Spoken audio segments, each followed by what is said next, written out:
The perfect coincidence. When Maggie first found the old postcard at the bottom of her grandmother's drawer, she thought nothing of it.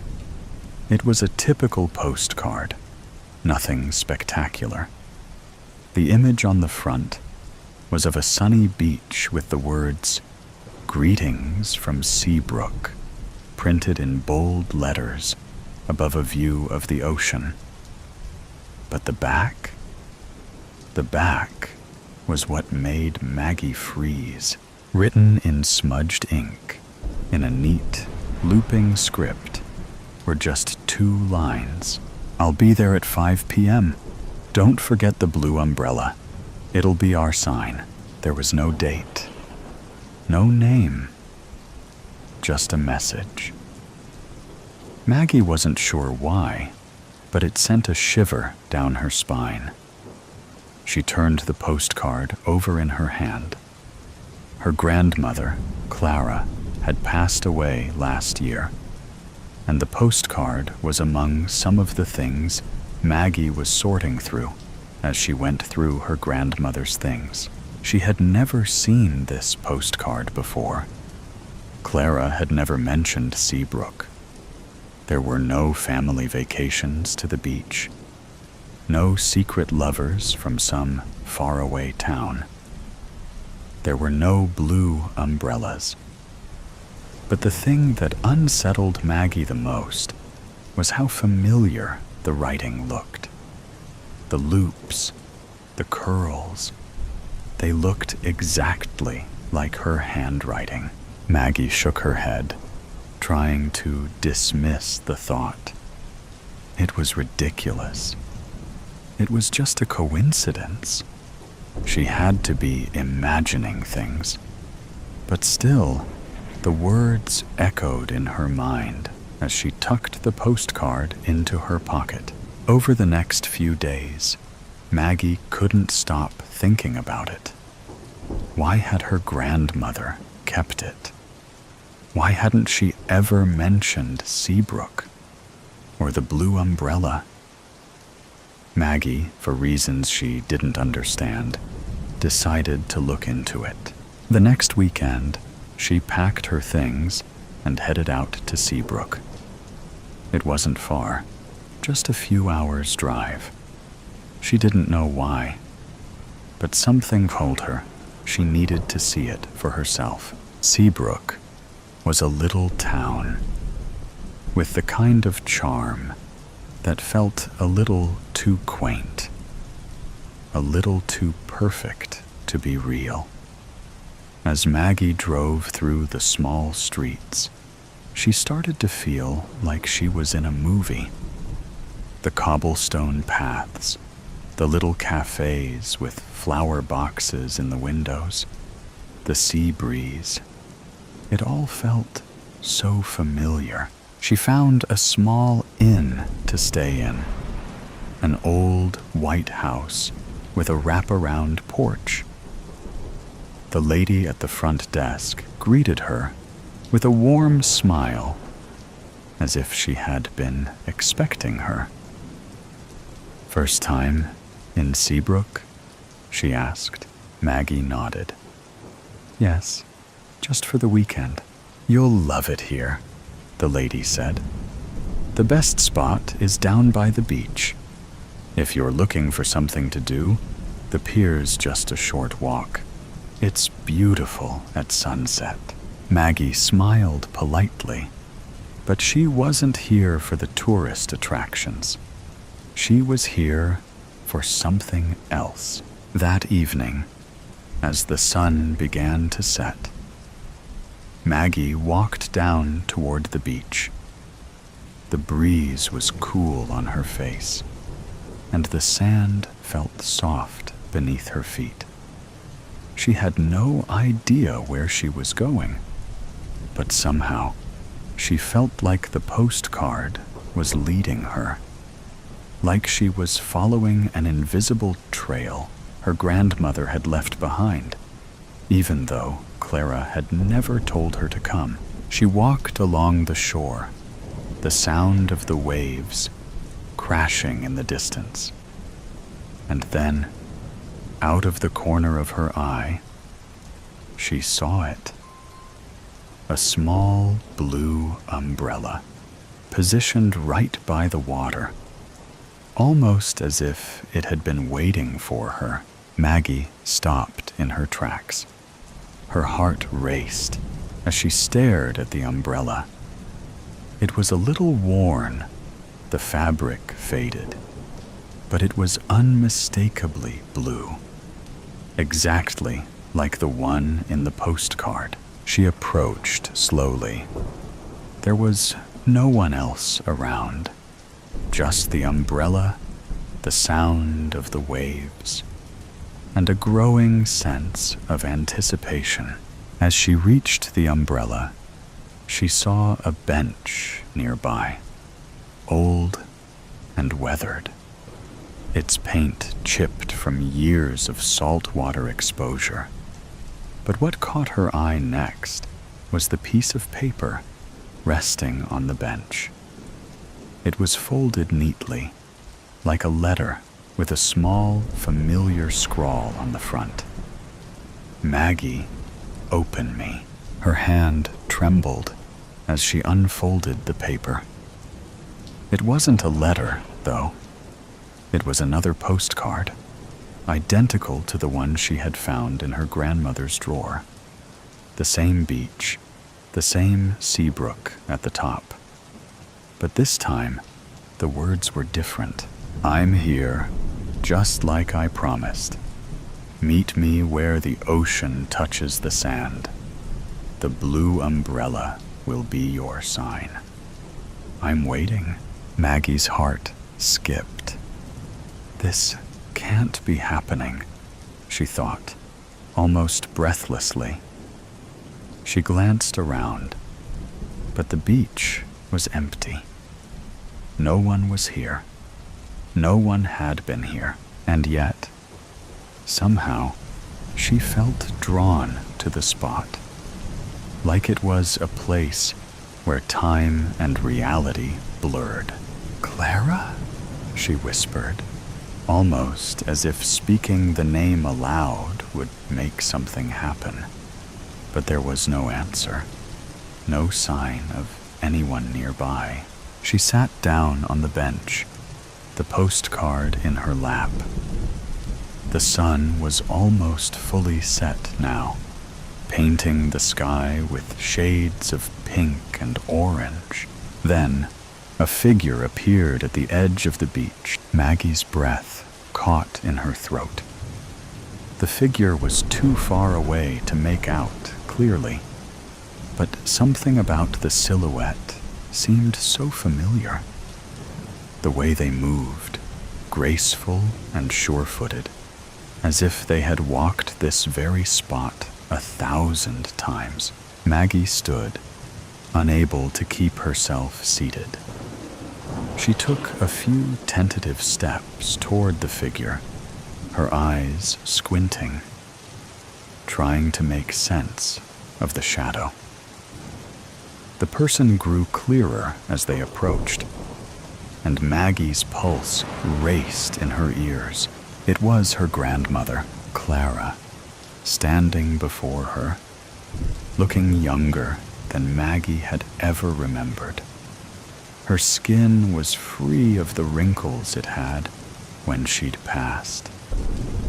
Her hair, though graying when she died, was now thick and dark, cascading down her shoulders. She smiled, a soft, knowing smile that made Maggie's heart ache. "Grandma?" Maggie whispered, her voice barely audible. Clara nodded, her smile deepening. "I knew you'd find me, Maggie." "Find you?" Maggie felt tears well up in her eyes. "But how? How are you here?" Clara reached out, her hand brushing Maggie's cheek. "It's not as complicated as it seems. I needed to bring you back here." Back home. Maggie shook her head in disbelief. But the postcards, they were from you? Not exactly, Clara said softly. The message was always for you. But it wasn't time for you to understand until now. You were always meant to be here, Maggie. Right where the ocean meets the sand.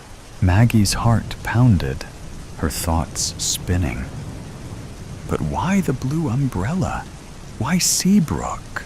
Clara's eyes softened, and she gave a small, bittersweet laugh.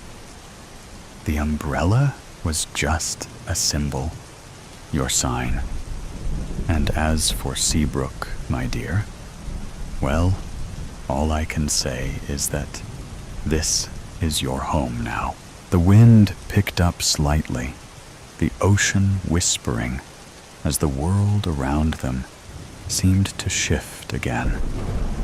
Like a dream slowly fading, Maggie opened her mouth to ask more, but the words caught in her throat.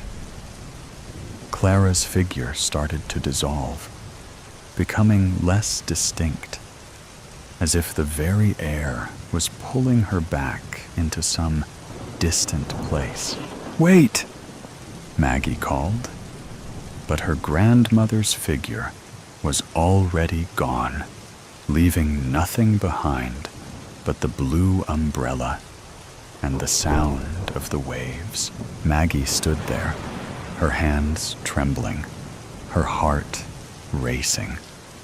The perfect coincidence, too good to be true, had just happened. Eaten up with indifference. Eaten up with indifference. I wake to the sound of gnawing, or possibly the sensation of my leg being pulled. It's impossible to know exactly what stirs me, and I'm not even sure if waking is the right term anyway. Am I awake? I am lying on my back, looking up at a single strip light on an otherwise unsurprisingly white ceiling.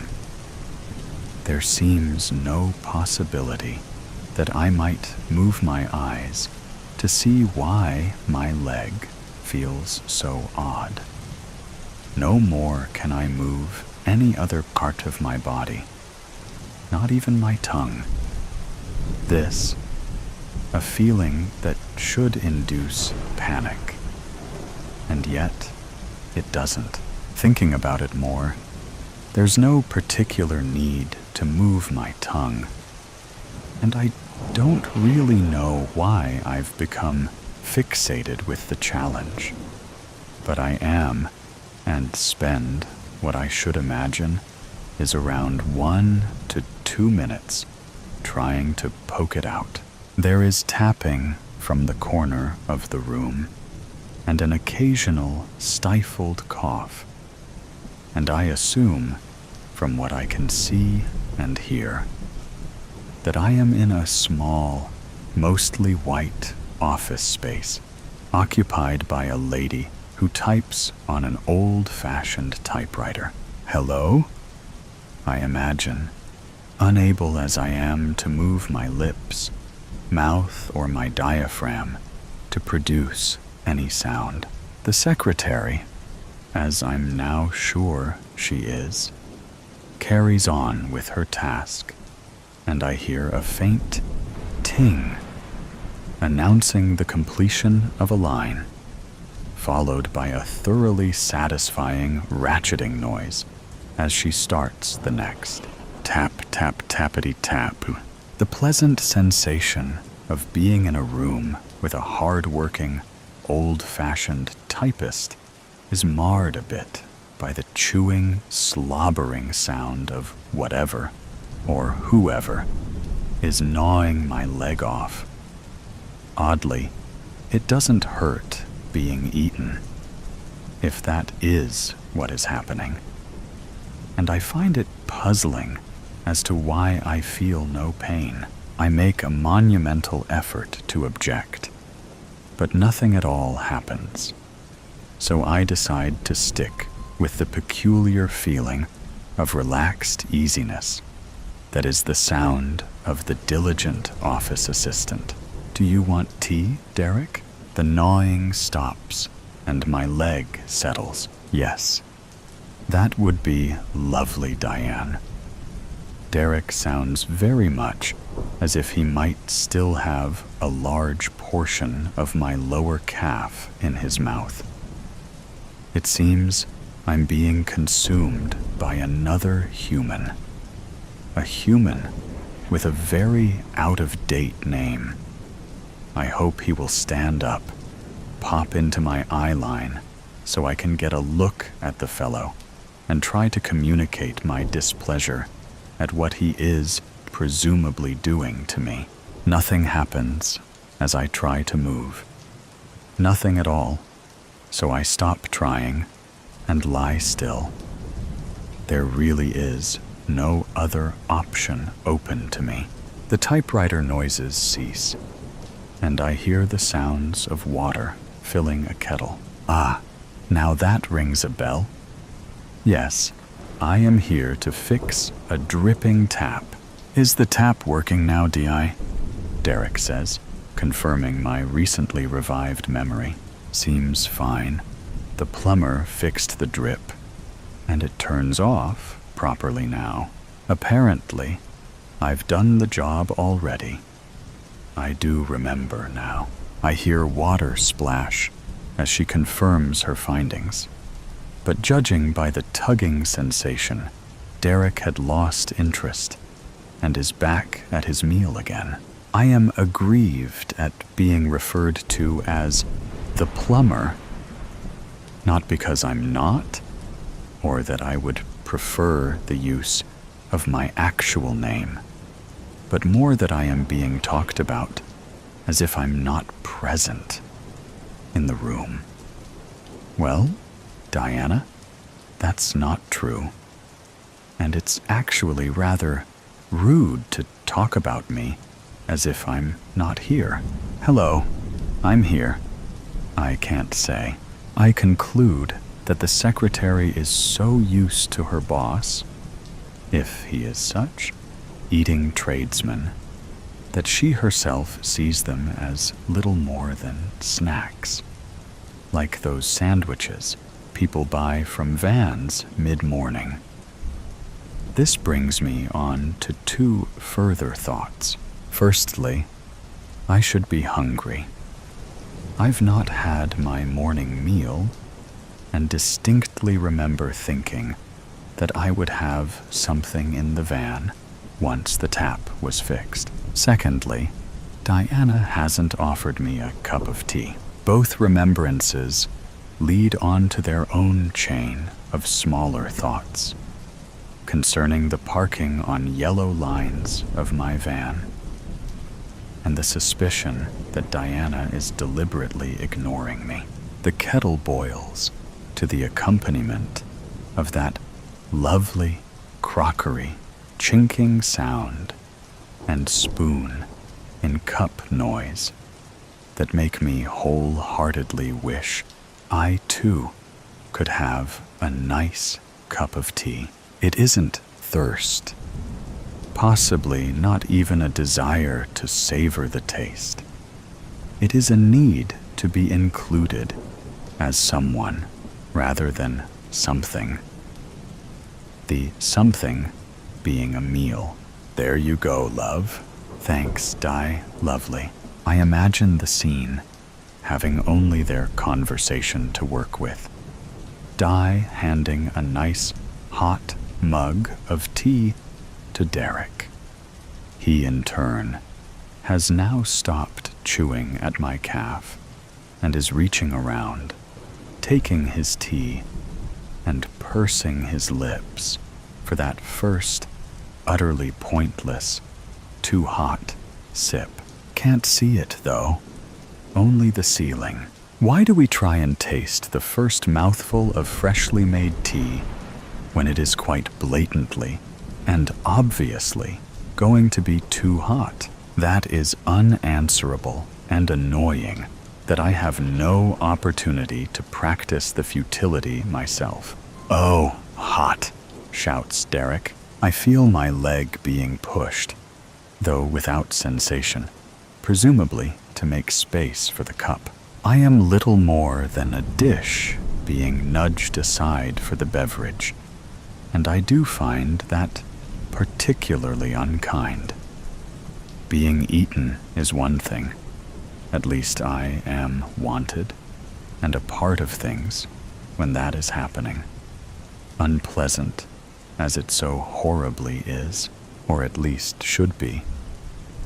Why don't I mind? A chair scrapes, and the sound of something being unwrapped, followed by a commentary from the freshly seated Di. "Lovely cheese and pickle." Derek doesn't feel the need to comment. I get the impression that the secretary is perfectly happy with the position of denial that I have allocated her regarding my presence. Otherwise, it doesn't make sense that she should be eating plowman sandwiches with crisps crunch, crunch in the same room as a man devouring another human. So Diana is in denial. Are the secretary's name and denial anagrams? I never was good at that sort of thing, and eventually give up with a vague feeling of a leftover E, but no certainty at all. Why isn't other stuff more prevalent in my head? The question of being unable to move, what it is that has happened to cause my current perilous predicament, and how might it end? I'm not really bothered, though. I just feel sort of relaxed, with a vague uneasiness at being ignored by Di. It dawns on me that I am now discussing events in real time with myself. But that's fair enough, given the circumstances. I do hope I'm not going mad, though. Or have I already done so? And this is all just a part of that. It isn't. It's definitely real. A sudden, vigorous tugging at my outer thigh causes me to rock slightly, and the ceiling to dance in a slightly dizzying fashion. Whilst I can't pinpoint the exact location of the peculiar, numb pulling, I reckon Derek is gnawing hard at a portion of muscle just above my knee. It stops, and I listen as he chews, then feel slightly nauseated when he takes a large sip of tea. I've never liked that, watching people with mouthfuls of food taking a drink. Still, it would be nice to watch anything now, other than the ceiling, which is devoid of entertainment since a large housefly disappeared a while ago. Lovely tea, Di?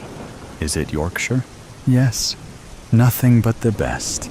You know I always look after you, dear. After some time and a bit more leg pulling, the typing recommences, and I feel very glad of the happy clackety-clack, ringing bell, and satisfying ratchet noise. Time means nothing to me, and I don't feel that it is either dragging or speeding past. It just is. I must have been in a reverie of a sort, because at some point Derek has moved on to my other leg, starting at my foot, and I barely noticed the change. I feel hypnotically relaxed, uncaring, and unconcerned. I wish I could think of the word catatonic. Undoubtedly, but I think there is a better phrase that indicates something more than physical inability. Whatever it is, it shouldn't apply. What is happening to me should be alarming, but somehow I'm not as bothered as I most certainly should be. The lights go out after that, and I enter an entirely unknown passage of time before they flicker on again. However, many hours passed, and I'm guessing around 12. I still can't think of the word. It isn't euphoric, not at all. I hear someone taking their coat off, filling, and then switching on the kettle, and assume it to be Di, fortifying herself for another day at the office. I can't see anything but the ceiling and the fly, which has reappeared and is now as motionless as I am. It's Friday. There has only been one period of darkness since I arrived to sort out the tap on the Thursday morning. I must certainly have a ticket on my van by now, and know that my family are starting to wonder why I'm not home. But Mum won't be bothered. Not yet. He's probably stayed over at someone's after going to the pub. I imagine her saying to my father, who wouldn't have cared less, a bit like me, really. Still, I feel no emotion at all. Not about Mum, dumb, or even Nicole, who I am supposed to be taking for a curry tonight. Odd, that. Not worrying about my loved ones, but not as strange as the very slight but growing resentment that Diana is deliberately ignoring me. That feeling, the one of being irritated at being ignored, is actually the only strong one left. All others apparently crushed by that overwhelming lack of concern that still hasn't got a name. Derek's just arrived and has wasted no time at all tucking into my right upper thigh. He's barely spoken to his secretary and is actually paying me all his attention, even if only to consume my leg. As for Diana, surely she could at least have bent over and looked at me when she came in. Rude, that's what it is. But even this emotion is pretty subdued, and I forgive her once the happy tappity-tap, clackety-clack, dinging starts. It's all very soporific. Good word, that, but not the one I'm searching for. My mind wanders a bit as the day progresses. A day of ham and lettuce sandwiches for Di, and a large portion of my groin for her boss. I remember arriving on Thursday and finding the address of a run-of-the-mill Victorian terrace office with a brass plaque on the door. I'd parked on a double yellow on a back street that was less busy, safe in the knowledge I'd be back pretty quickly if it was just a tap washer job. "Plumber's here, Derek," Diana had said, introducing me by trade rather than name to her boss, who'd barely looked up from his desk, choosing to acknowledge me with little more than a wave. After that, I'm not sure what happened. I'm jolted from my reminiscences by the sudden ringing of a phone. Another relic of the past, I decide, given its distinct ring rather than a modern electronic noise. How nice! It hadn't rung at all on Thursday. Perhaps they weren't that busy. "Hello, D&D accountants," says Di cheerily. Ah yes, D and de-accountancy. I remember. Di isn't just a secretary at all, and she had referred to Derek as her husband at one point.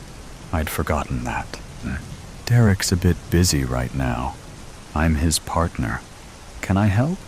A bit busy, chomping through some inner part of me. The feeling of tugging is much less pronounced today, and I notice that my sense of hearing is slightly muffled. My vision not quite so acute. The strip light is very slightly blurred. I can still hear well enough, though, and the phone conversation should be providing some light relief to the ongoing tedium of immobility and lack of control. But no, I simply listen because it is happening, not for any other reason. Yes, we can certainly take on your business, Mr. Court. Let me take down some details. I don't get bored of the half conversation. I just listen. In the end, I stop doing that too, and lie in my state of indifference as Derek slowly munches through my midriff. Eventually, the light goes off. Another amount of time passes, presumably an entire weekend. On Monday, it's more of the same. Clackety-clack and tuna salad on brown. The highlight of Monday, not that I measure events or grade them these days, is when Derek pulls violently on my left arm and I roll slightly to one side. I'm treated to a slightly blurred image of Di eating a chocolate biscuit and reading from a lovely old leather-bound diary before Derek pushes me back to a more prone position. It dawns on me in that briefest of moments that Diana doesn't own a computer. I find that most peculiar, but decide not to dwell on it too long. It's a lot harder to hear now. The phone rings twice, but I can't really hear the conversation. My sense of smell is still okay, and I recognized the metallic odor of what must be me. Alongside myself, I detect Di's perfume and the furniture wax polish that has been used on the beautiful, antique oak and leather topped desk I recall being in the center of the office. I'm on that desk now, or at least some of me is. On Tuesday, there's a delivery. I can't really hear much now, and my vision is so poor that there is either darkness or light. Little else. So I don't know who has rung the barely audible buzzer or what it is that Di had gone to the front door to collect. Tappity-tap. But only just. I miss the ratchet sound and barely hear the ding. A week has passed, more or less. I realize that there is little more of me left than a head, and possibly a small bit of neck. Derek, it seems, is quite greedy. The very last thing I am aware of is the light flickering. On off, on off. It doesn't usually do that, having to date been a fairly decisive piece of electronics. A very muffled voice. Di, I think. Lights on the blink. We'd better call an electrician. Yes, I hear Derek mumble through a mouthful of something. I'm about ready. Clackety-clack, and one last ding. Apathy. That's the word I was looking for. I wake to the sound of gnawing.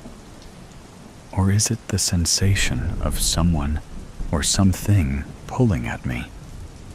In the confusing half-second that exists in that time between consciousness and otherwise, it is very difficult to know what's real and what isn't. In the alley, you never know when or exactly where I, the destroyer, will strike. I respect no one, people, animals, houses, or possessions. Hear me roar as I approach. Dark clouds and sky announce my coming. Witness my violence. Trees fall, glass shatters, puny man-made cars flip over, roofs are ripped off, light poles are bent. There is no stopping me. A storm is coming, Mitzi. I can feel it in my old bones, Gladys Moore said to her cat that morning. Better turn on the news to see if the weather people know anything. Gladys had lived in Grand Island, Nebraska all her life. No stranger to storms, she knew what to do and had ridden out several during her lifetime with only major yard cleanup. She wasn't that worried. She had a cellar, but she hadn't met an F5 yet. Mitzi vigorously licked her ears. Inside the canal, pressure was building. Far away in the distance, her sensitive hearing picked up a rumble of thunder. She raced around the kitchen, her fur standing on end and her tail puffed out. If her person knew what was good for her, she would slide underneath the bed soon. Well, that is, if she would fit. Rusty Booman heard the news. Same county, same general vicinity. A twister is headed our way. Rusty yelled at his brother, Charlie. Clothes and shoes were jammed on. A camera was slung around Rusty's neck. The back screen door slammed. Charlie gunned the Chevy farm truck as dust and gravel flew up behind them on the road. Rusty switched the radio on and listened to the newscaster. "Turn toward Alda," he said to Charlie. Just then, his phone began flashing. "This is the emergency warning system. Prepare for tornado near Alda and Grand Island." Charlie peered up through the truck window at the sky, where greenish-gray clouds amassed. A stiff wind whistled through gaps in the insulation around the truck's doors. Suddenly, the gale held its breath. The eerie silence momentarily chilled the simmering excitement of the young men. Charlie pulled to the road's shoulder. "This is it, Russ. Get the camera ready. Our names will be all over TV when we get a close-up picture of the funnel coming down. They will say something like, 'Young storm chasers capture tornado touchdown,' and we'll be famous." They jumped out of the truck, and Rusty adjusted his camera's f-stops. Later, what was actually said was, "Young storm chasers killed near Alda." Their pickup truck lay in the ditch next to the road. Who knows what happened to the camera and the pictures? They were never found. "Foolish young men," says the destroyer. "But there is no law that says that people can't be idiots. They got a warning. Even looking at the signs in the sky should have told them I was eminent. No remorse on my part. As soon as Gladys saw the darkening expanse above her house, she put on her sturdy shoes and hung a whistle on a chain around her neck. She called her neighbor, Torrance Fielding. "You headed for shelter?" she asked. "Need anything?" "Yep, going down to keep the spiders in the basement company. Got everything I need. You?" "I'm fine. Just got to sit it out." Her tornado safety list was checked. Food, warm clothing and blankets, a flashlight, first aid kit, her meds, and water. She put Mitzi in her carrier with a soft cloth on the bottom. After several trips downstairs with supplies and her beloved cat, she closed the basement door behind her. A transistor radio would give her news. She put on her bicycle helmet, lest something hit her in the head, well away from the small windows. Gladys planted herself in a chair with Mitzi on her lap. Mitzi hated being confined and restless. She squirmed and meowed. Outside, the wind rose and shrieked and howled like a possessed animal while they waited and waited. Fear shivered down Gladys's spine. Then a silent lull, somehow more frightening, like the storm was gathering strength for its next onslaught. The house began to shake.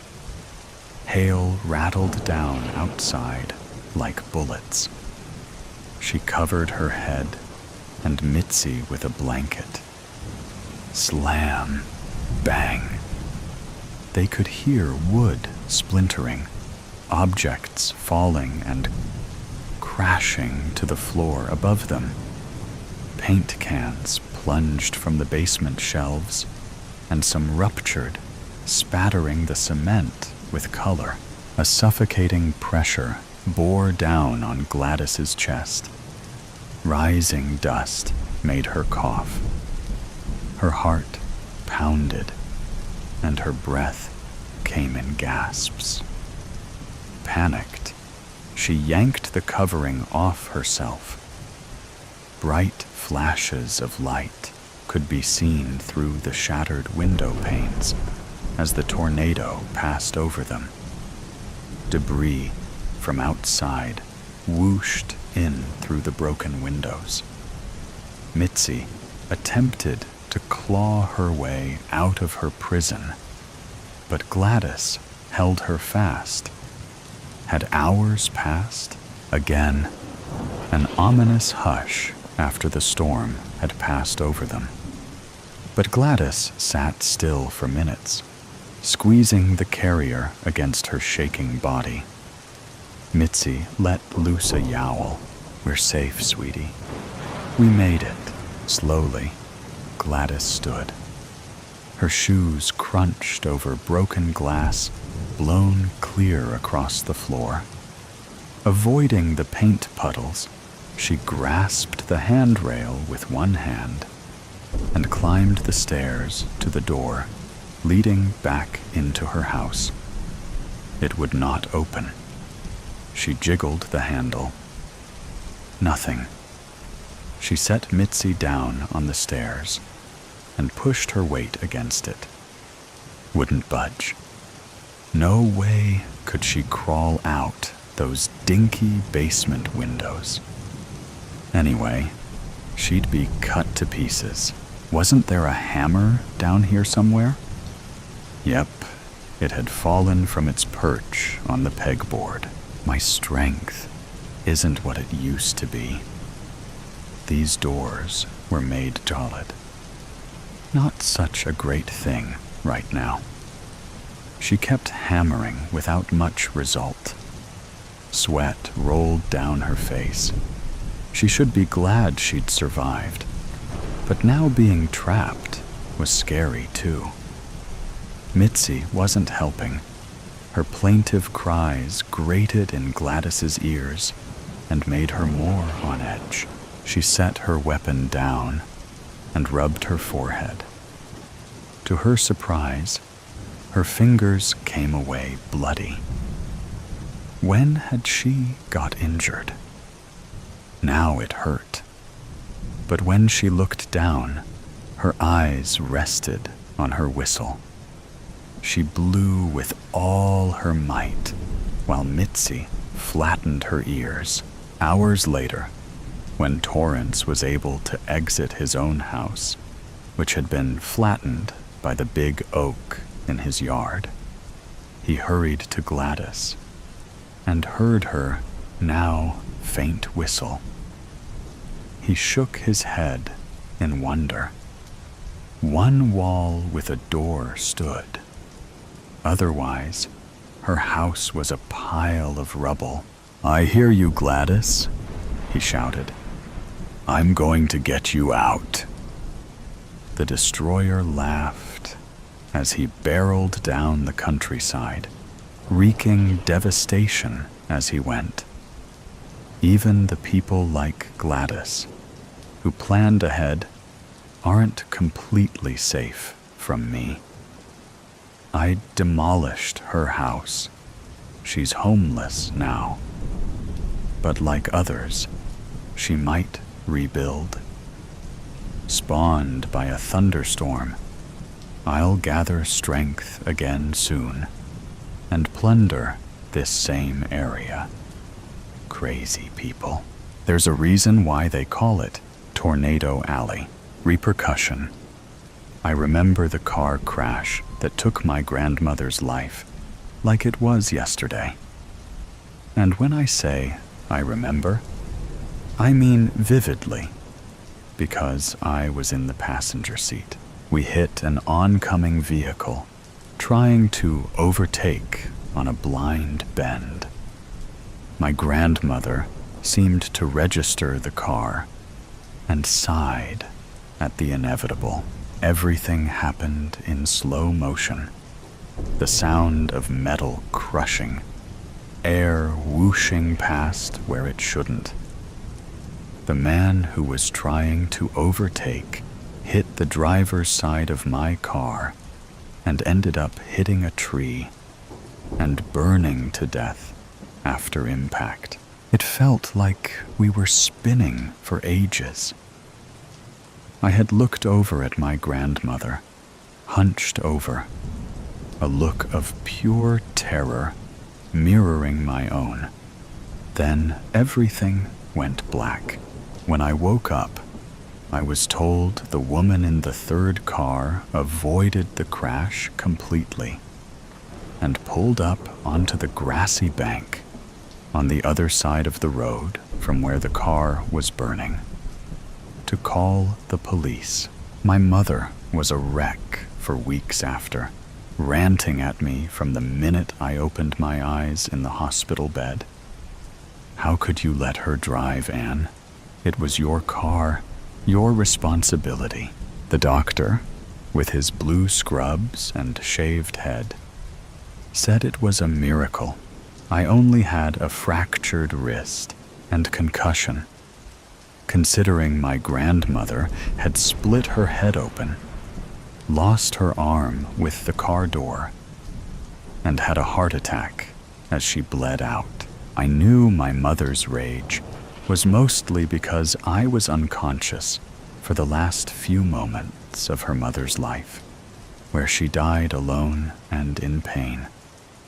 My father tried to reassure me that it wasn't my fault, but I knew it was. I knew she would still be here if I had driven. The morning of the crash, she had walked the mile or so. It was from her house to ours, hoping we could go shopping together, as she did almost every Saturday since I got my license. Because I idolized her, when she asked to drive us, I would always let her, every time. I wasn't allowed to visit her, lying in rest in the chapel. It will upset the aunts and uncles too much, was the excuse my mother used. She was the heart and soul of the family, you understand. But I didn't. She was my grandmother. She was part of me too. They should have let me say goodbye. A week after the funeral, the dreams started. She always turned up at the front door, asking if I wanted to go shopping with her, much like she did the morning of the crash. Those first few weeks, I always woke up not long after I saw her standing there, the terror jolting me out of the dream. I rarely dreamt before the crash. Sleep then had been beautiful blackness.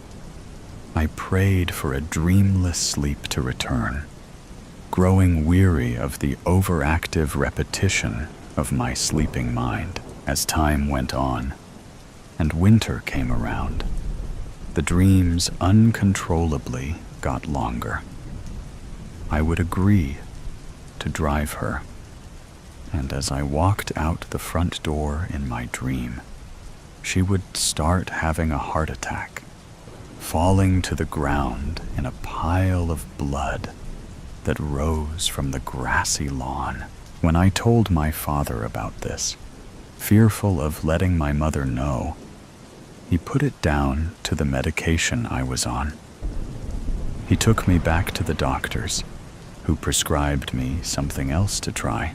The dreams didn't stop, but they didn't get worse either. I tried to return to normal, going to volleyball practice and on date nights with my boyfriend, Phil. It worked for a little while. Nearly 2 months after the crash, I opened my curtains one morning and looked down at the lawn, as I had done every morning of my life, to see someone standing at the end of the drive, about 100 yards away. I didn't pay much attention to them the first day, or second. On the third day, the person moved a bit closer to the house, as if demanding to be seen. My grandmother looked up at me with a blank expression. I shut the curtains, trying to ignore the apparition. I was convinced death was coming to get me, so I stopped sleeping, afraid I wouldn't wake up. The lack of sleep meant grandmother was around more, stalking me from a closer proximity, standing behind me in the mirror as I washed my face in the morning, sitting in the back of the car when my mother took me to school, walking past me in the hallways at school. I was grateful she remained silent, and her right arm was still intact. She had given me a cross for my 10th birthday, and I dug it out of my closet and started wearing it constantly, hoping it would ward off her spirit, or at least trick my brain into warding her off. But the cross did nothing. I Googled ways to relax. It told me to take a bath and eat healthier food.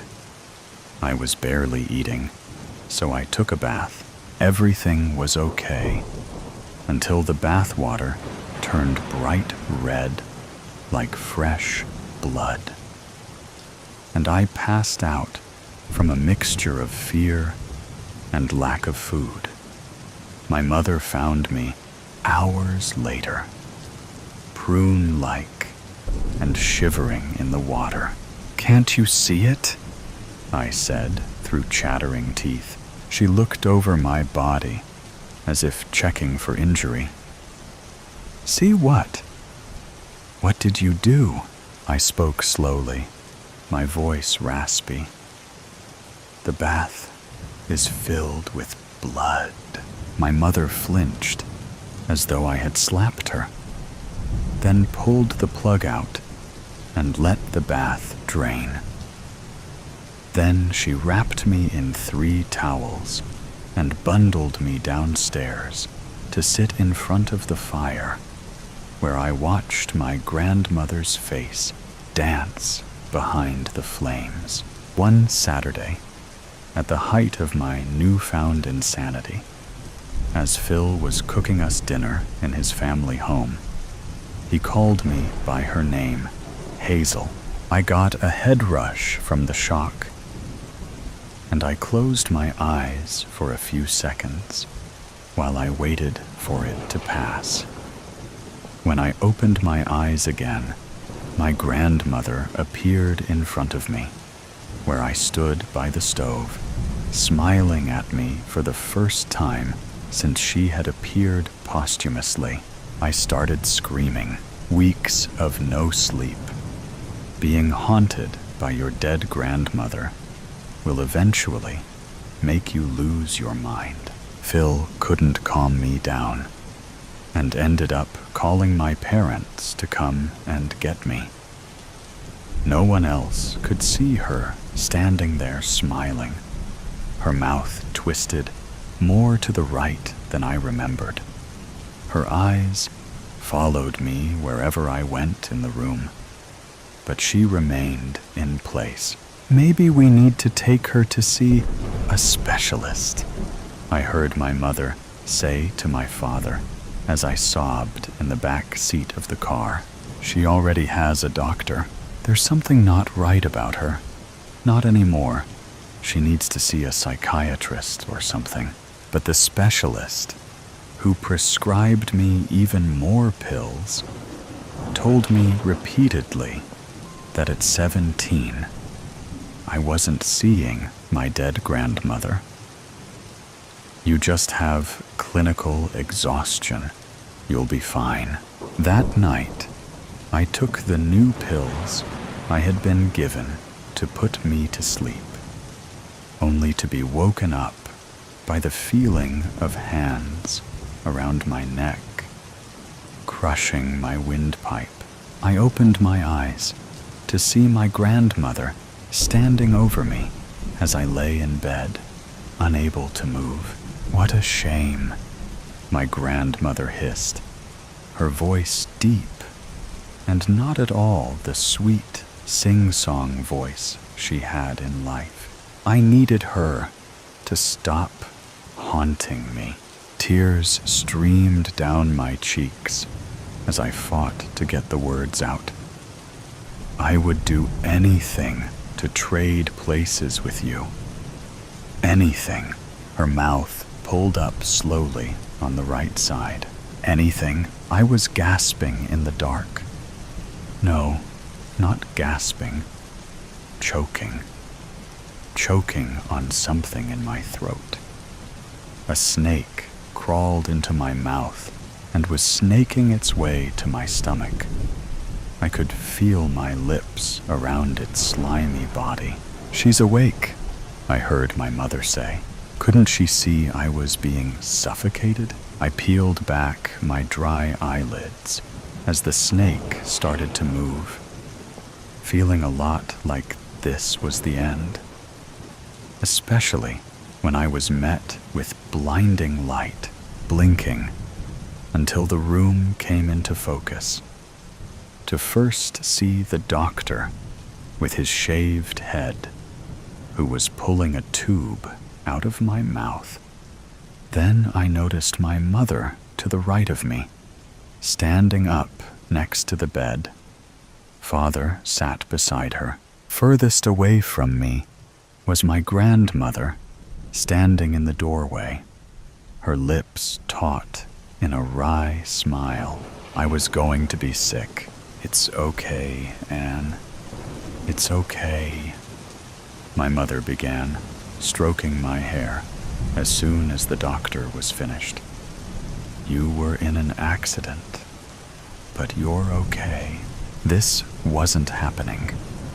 Or rather, this had already happened, hadn't it? I went to wipe my tears away with my right hand, but for some reason, I couldn't move it. Grandmother still stood in the doorway, now expressionless. I tried to see what was trapping my right arm, but I couldn't see anything for the sheet covering me. "You were in a car crash, darling. You..." But my mother couldn't continue, breaking into sobs. I tried to say, "What?" but it came out all muffled and wrong. My tongue, somehow, too big for my mouth. My father was shaking his head. "You were in a car crash, Anne," grandmother said. Her voice that had evaded me for weeks was frail and dry.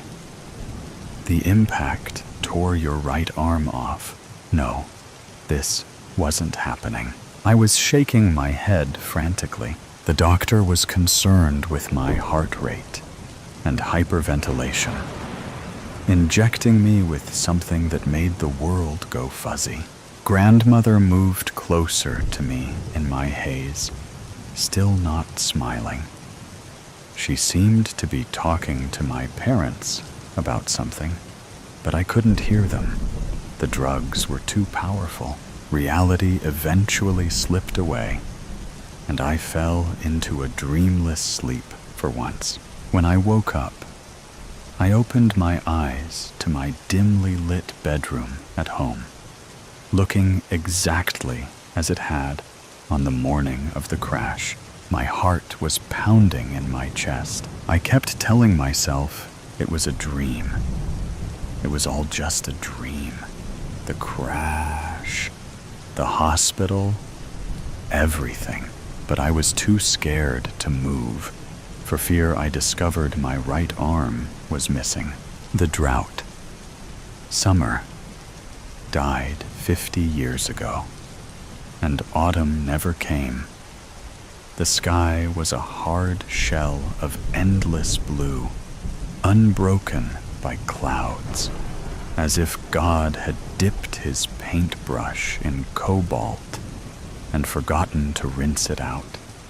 Heat waves shimmered off the asphalt like restless ghosts, and the air tasted faintly of burnt rubber and dust, the stale breath of a town stuck in time.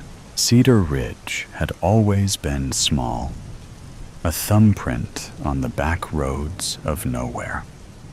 There were farms, of course, though most had dried up and blown away with the last real rain. What remained were brittle corn stalks, blackened and skeletal, standing in neat rows like mourners at a graveside.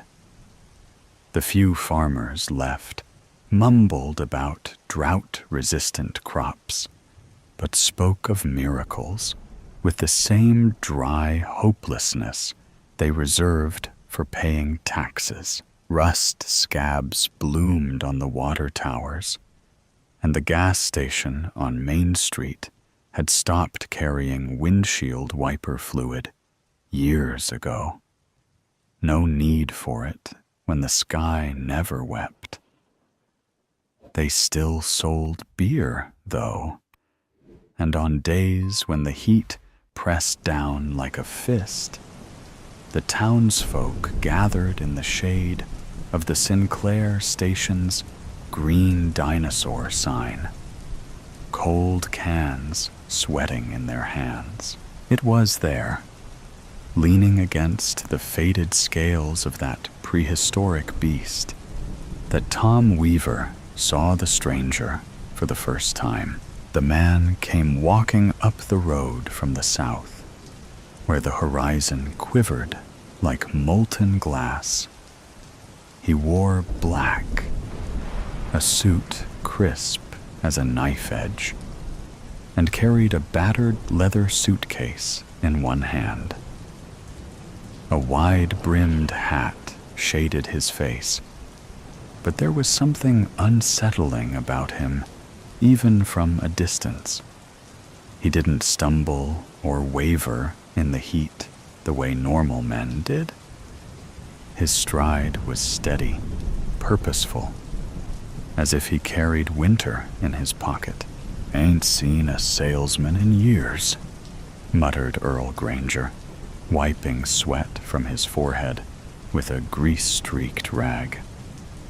"What the hell's he sellin'? Coffins?" The men chuckled, low and uneasy. But Tom's beer went sour on his tongue. Something about the stranger's silhouette made his skin crawl. The sharp angles, the way shadows clung to him like cobwebs, even in the brutal sunlight. The man in black reached the edge of the group and tipped his hat politely. His eyes were a pale, icy blue, startling against the deep tan of his weathered face. He looked like someone who'd walked a long way and hadn't found what he was looking for.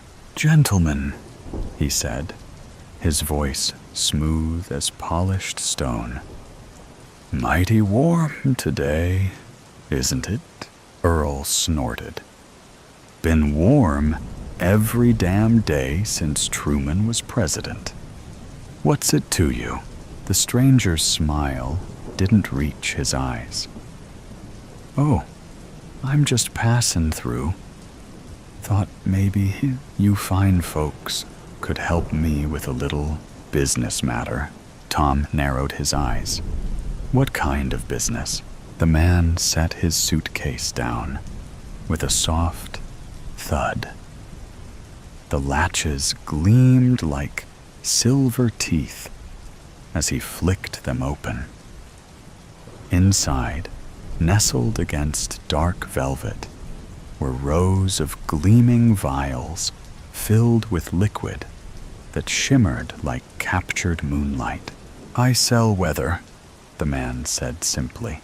There was a beat of stunned silence, followed by a bark of laughter from Earl. "Weather? You gotta be kidding me. What's next? Bottled air?" The stranger didn't flinch. "Rain, snow, a cool breeze on a summer's day. I've got it all. Guaranteed to work or your money back." Tom stepped closer, curiosity prickling beneath his unease. He peered into the case, mesmerized by the swirling colors. One vial shimmered with iridescent blues and silvers, like the reflection of moonlight on water. Another glowed a fierce, fiery red. "How much?" Tom asked before he could stop himself. The stranger's lips curved into that unsettling smile again. "For you, sir? A bargain. One memory, freely given." Tom blinked. "A memory? Just a little thing," the man assured him. "Something you won't miss. In exchange, I'll give you enough rain to fill your fields for a season." Earl spat on the ground. "This is bullshit. Come on, Tommy, let's get out of here." But Tom's heart was pounding. He thought of his farm, the cracked earth, the dying crops. Thought of his wife, Ellie, who hadn't smiled in months because she knew what was coming. The bank foreclosure, the auction, the slow death of everything they'd built together. "What kind of memory?" Tom asked hoarsely. The stranger's eyes gleamed. "Oh, just a small one. Perhaps the taste of your first kiss, the sound of your mother's laughter. Nothing important. Tom hesitated, then nodded. Deal. The man in black extended a gloved hand, and Tom shook it.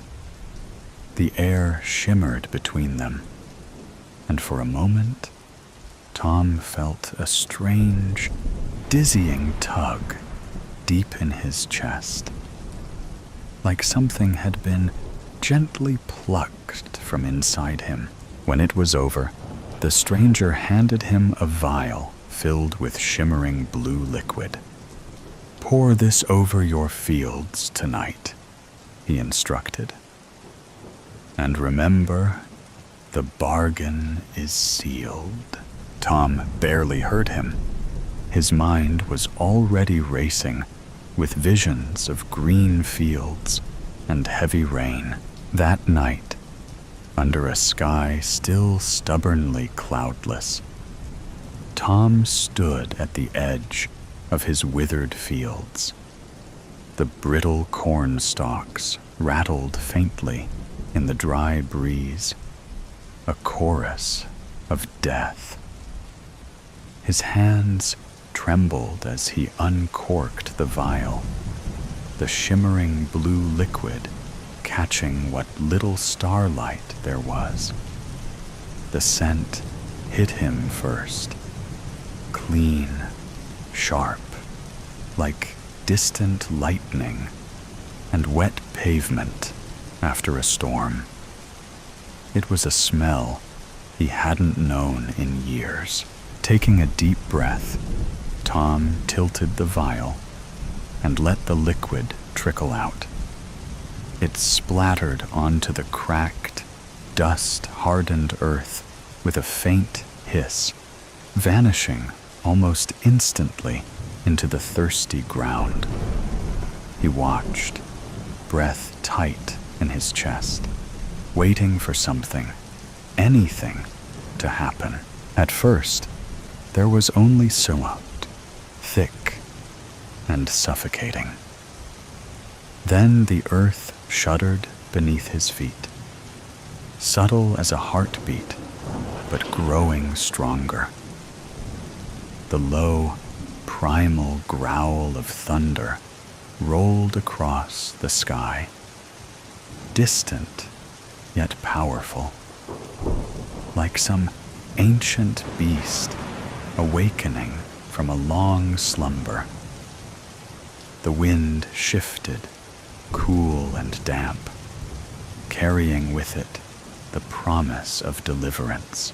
A single drop splattered against Tom's forehead, cold and startling. He blinked, hardly daring to believe it. Another drop, then another, until the heavens opened with a sudden, furious roar. Rain came down in sheets, wild, relentless, drenching him in moments. The smell of wet earth rose around him, rich and intoxicating. Dust turned to mud beneath his boots as rivulets of water carved new paths through the parched ground. Tom threw back his head and laughed, a raw, unhinged sound torn from somewhere deep inside him. He spread his arms wide, welcoming the downpour like a sinner at baptism. Water slicked his hair to his scalp and dripped from his chin, but he didn't care. His laughter mingled with the storm, defiant and joyful. The fields drank greedily, the dead husks of corn softening, straightening, as though waking from a long nightmare. Leaves unfurled, vibrant green bleeding back into lifeless stalks. The transformation was swift and almost magical. A a resurrection, right before his eyes. By morning, the storm had passed, leaving the world washed clean and glistening under a pale new sun. Tom stood at the edge of his fields, now lush and vibrant, the corn standing tall and proud, shimmering with droplets of water. The air smelled sweet, alive. The screen door creaked, and Ellie came running out of the house, bare feet splashing through puddles. Her face was radiant with disbelief, tears mingling with the remnants of rain. "Tom? How?"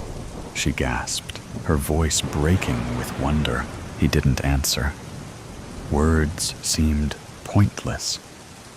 Instead, he pulled her into his arms and kissed her, fierce and grateful, as if sealing a promise between them.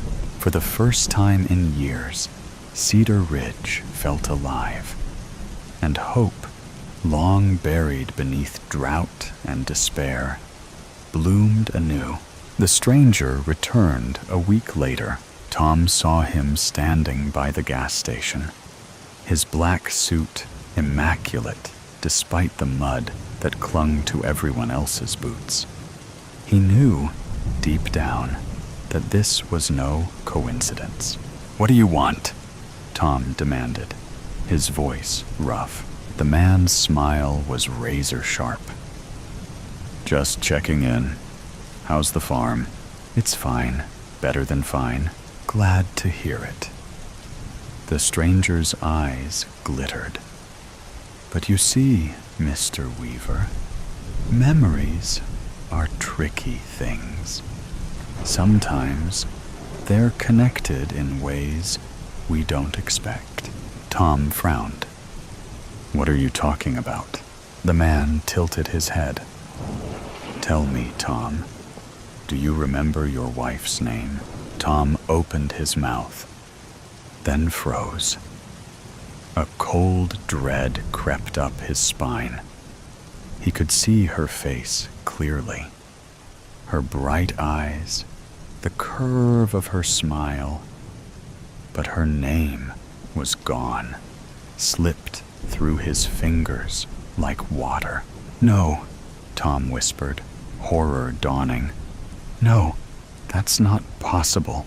"Ah," the stranger said softly. "A shame. But as I said, a small thing. Nothing important." Tom lunged at him, but the man in black was already walking away, his silhouette dissolving into the shimmering heat. The rain never came again, and neither did Tom's wife. At least, not in any way that mattered. She was still there, smiling and talking. But her name was a hollow echo in Tom's mind, forever lost to the drought. And so Cedar Ridge, baked under the unchanging sun, its people haunted by what they'd forgotten. Is that a train? With extreme speed, the wind brushed against my face, blew my hair into my eyes, and tangled it around my head and neck. I clawed at the long red strands as I watched clouds begin to swirl, moving into a large circular motion. 12 o'clock, noon, and the skies were as dark as night. The few clouds that showed up against the dark sky were as huge, grayish, white pillows running across the sky. The wind became swifter and colder in a matter of seconds.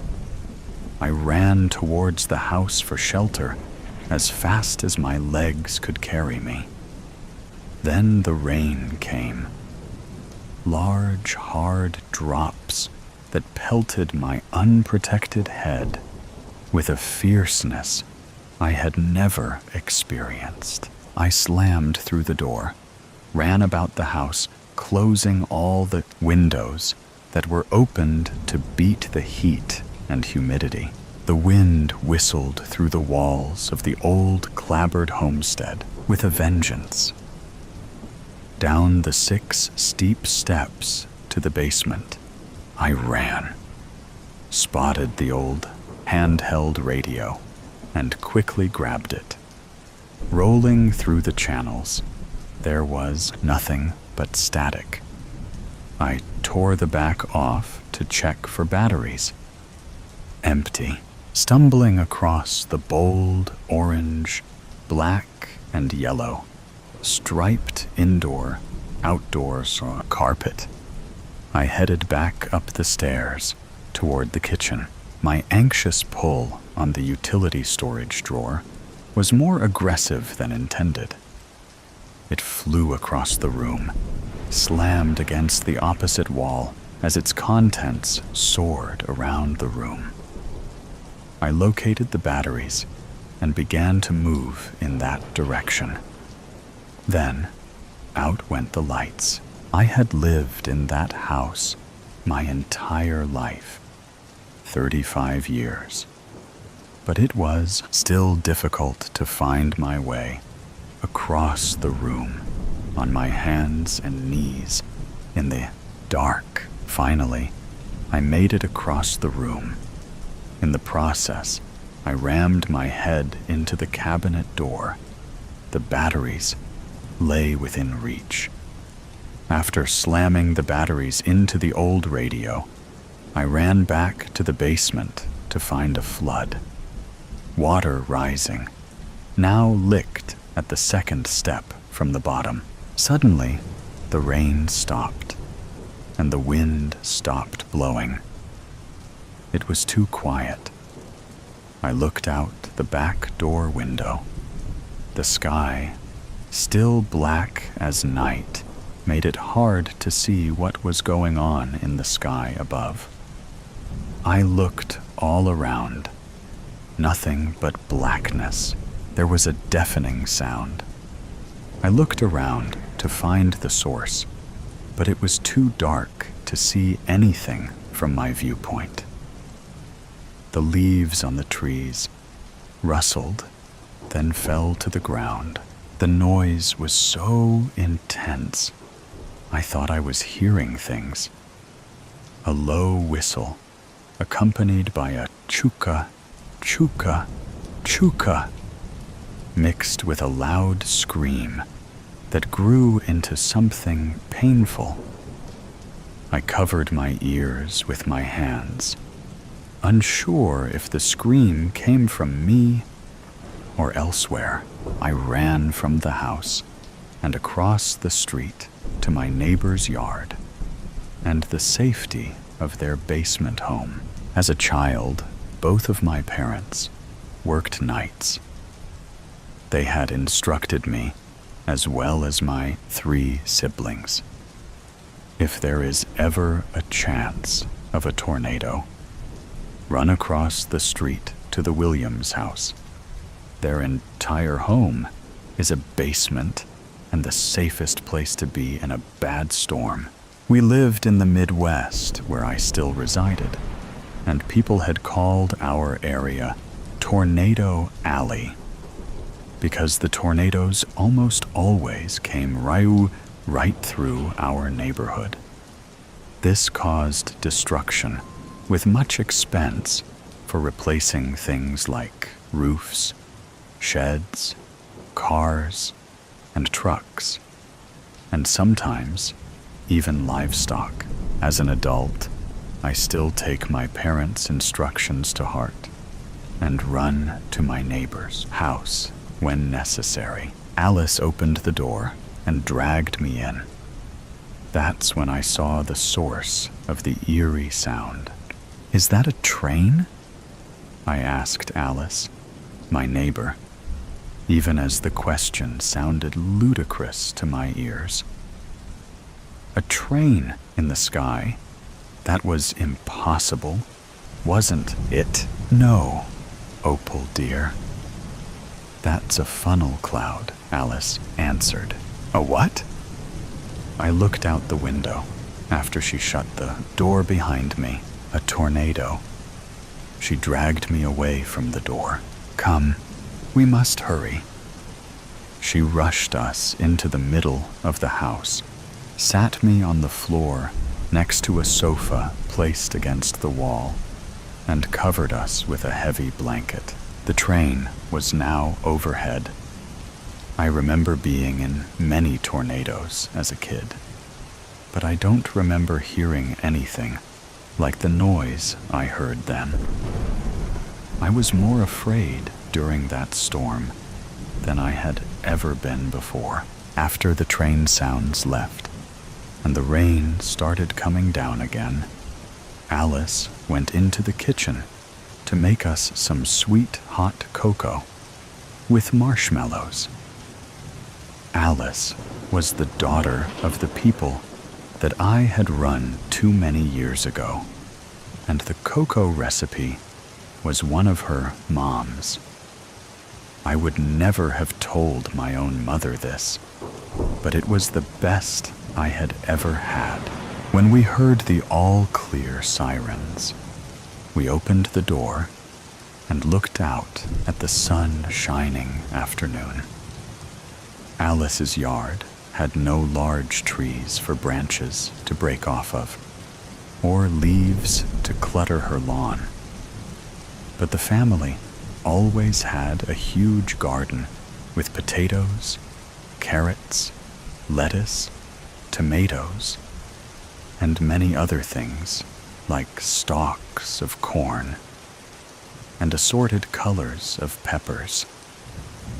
Unfortunately for Alice, it looked like there was going to be a lot of canning going on at her house very soon. There were trees that grew to the side of their house along the roadside, but they were evergreens, stout and dense. I remember hiding behind them to block the wind as we waited for the school bus. There was an entire row of 6, and on frigid days, other kids would walk to the Williamses' yard just to use the tree block. Sometimes 7 or 8 of us, all huddled there together for warmth. The evergreens were planted there as protection from high winds and storms. It seemed to work.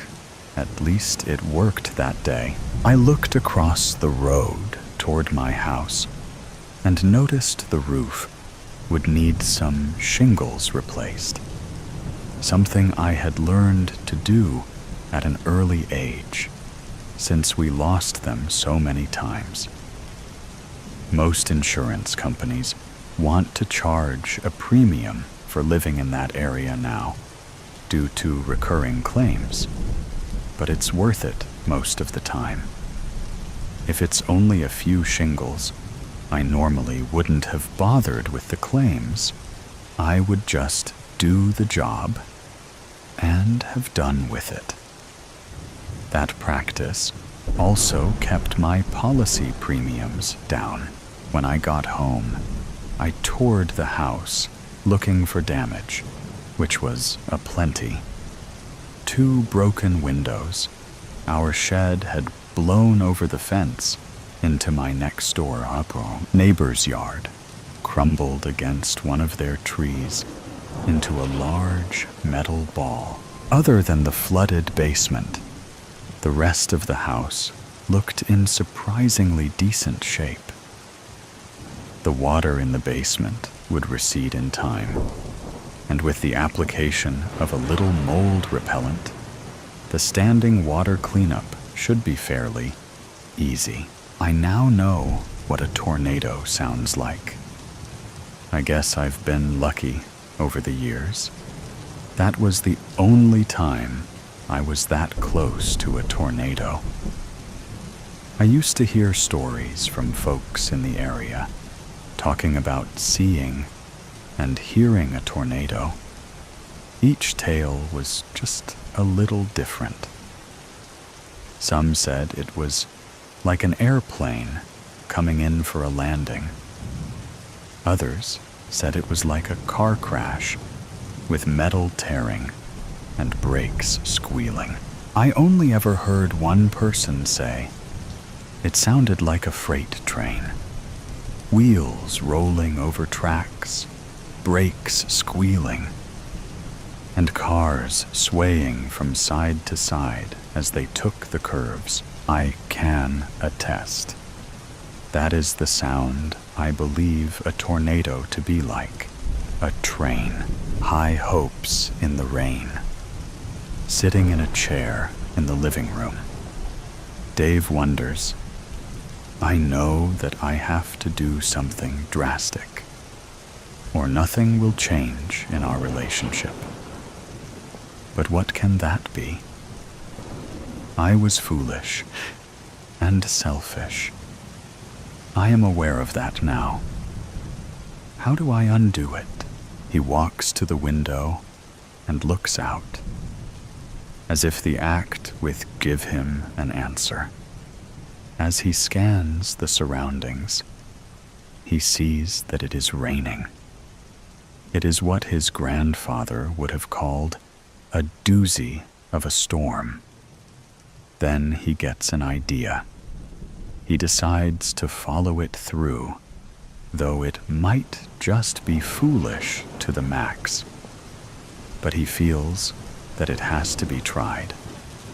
It is desperation time.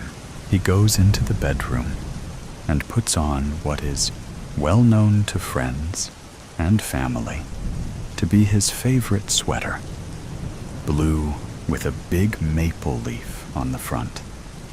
Then he goes outside, getting soaked in mere seconds. He thinks once more about the foolish thing that he did slightly more than a week ago. At the very least, this will be yet another punishment, one that he is imposing on himself, one that he feels he deserves. But his hope is that it will change the failing state of his marriage, the event that harmed his marriage. It was a Saturday night, and as usual for this time of year, he was watching a hockey game in which his beloved Toronto Maple Leafs were playing. It was the third period, and the game was tied 3-3. The Leafs had been behind, but had made a comeback to tie the game. Their opposition, the New York Rangers, had just received a tripping penalty. The phone rang, and he wondered whether or not to answer it. But he could still watch the game while listening on his phone. It was his wife, Eva. She had been out to watch a movie with her best friends. They lived on the other side of town, so they were taking a bus to go back home. For her, there was an hour-long walk. There was no bus that would take her home. She did not feel like walking, as it had been a long day for her, and there were some thick clouds approaching where she was standing. She asked Dave to pick her up at the theater so that she would not have to walk home. His reply was definitely not what she wanted to hear. He told her that he was watching the Leaf game, and it was tied in the third period, with the Rangers just getting a penalty. He could not possibly abandon the game at this stage. She was stunned by his response and ended the call on the phone. She did so with anger and energy, banging her phone on her upper leg. Both of them knew that there was no bus that went near to their home. When she went to call a taxi cab, she discovered that her phone was no longer working. She would have to walk. And as she did, the expected rainfall began. Very heavy it was. By the time she reached home, she was completely drenched and very, very angry with her husband. Her first words to him, when she finally arrived at their home, was, "I think that you prefer your beloved Leafs to me. I hope that they lost." He was going to say that they won 4-3, something that he had jumped up and cheered about at the time, but was astute enough not to do so. When he looked at her drenched person and angry face, he knew that he was in deep trouble. The next day, which was Sunday, they barely spoke to each other. And when dinner time rolled around, and he asked her whether they might go out to have dinner in a local place that they both liked, her only reply was, "I guess there was no Leafs game tonight, or you would not have asked me. I'm making my own dinner tonight, and you can make your own damn dinner." Over the next few days, there was little said between them, other than the bare necessities, barked out in very short sentences. This is what had led him to the desperate gesture of going out in the rain while wearing his maple leaf sweater. He knew that she would soon to be in the living room as her favorite television show was on. The television had its back to the window, through which the front yard could be seen. She came into the room and turned on the television. Dave felt that she would eventually be seeing him and his soaking wet treasure. A few minutes passed by, and she did not appear to see him, so he walked towards the window until he was only a step away. He wanted to knock on the window, but decided against it. After about 10 minutes, she stood up. He reckoned that there was a commercial on, and that she was going to the kitchen to get something to eat or drink. He had heated up a frozen pizza for his own supper, and had eaten it alone, as he had done every night since the Saturday of her drenching. When she returned to the living room, a glass of wine in her hand, she suddenly saw him, wet sweater and all. She put the glass down and walked towards the window. Knowing him well after 5 years of marriage, she recognized one of his symbolic gestures.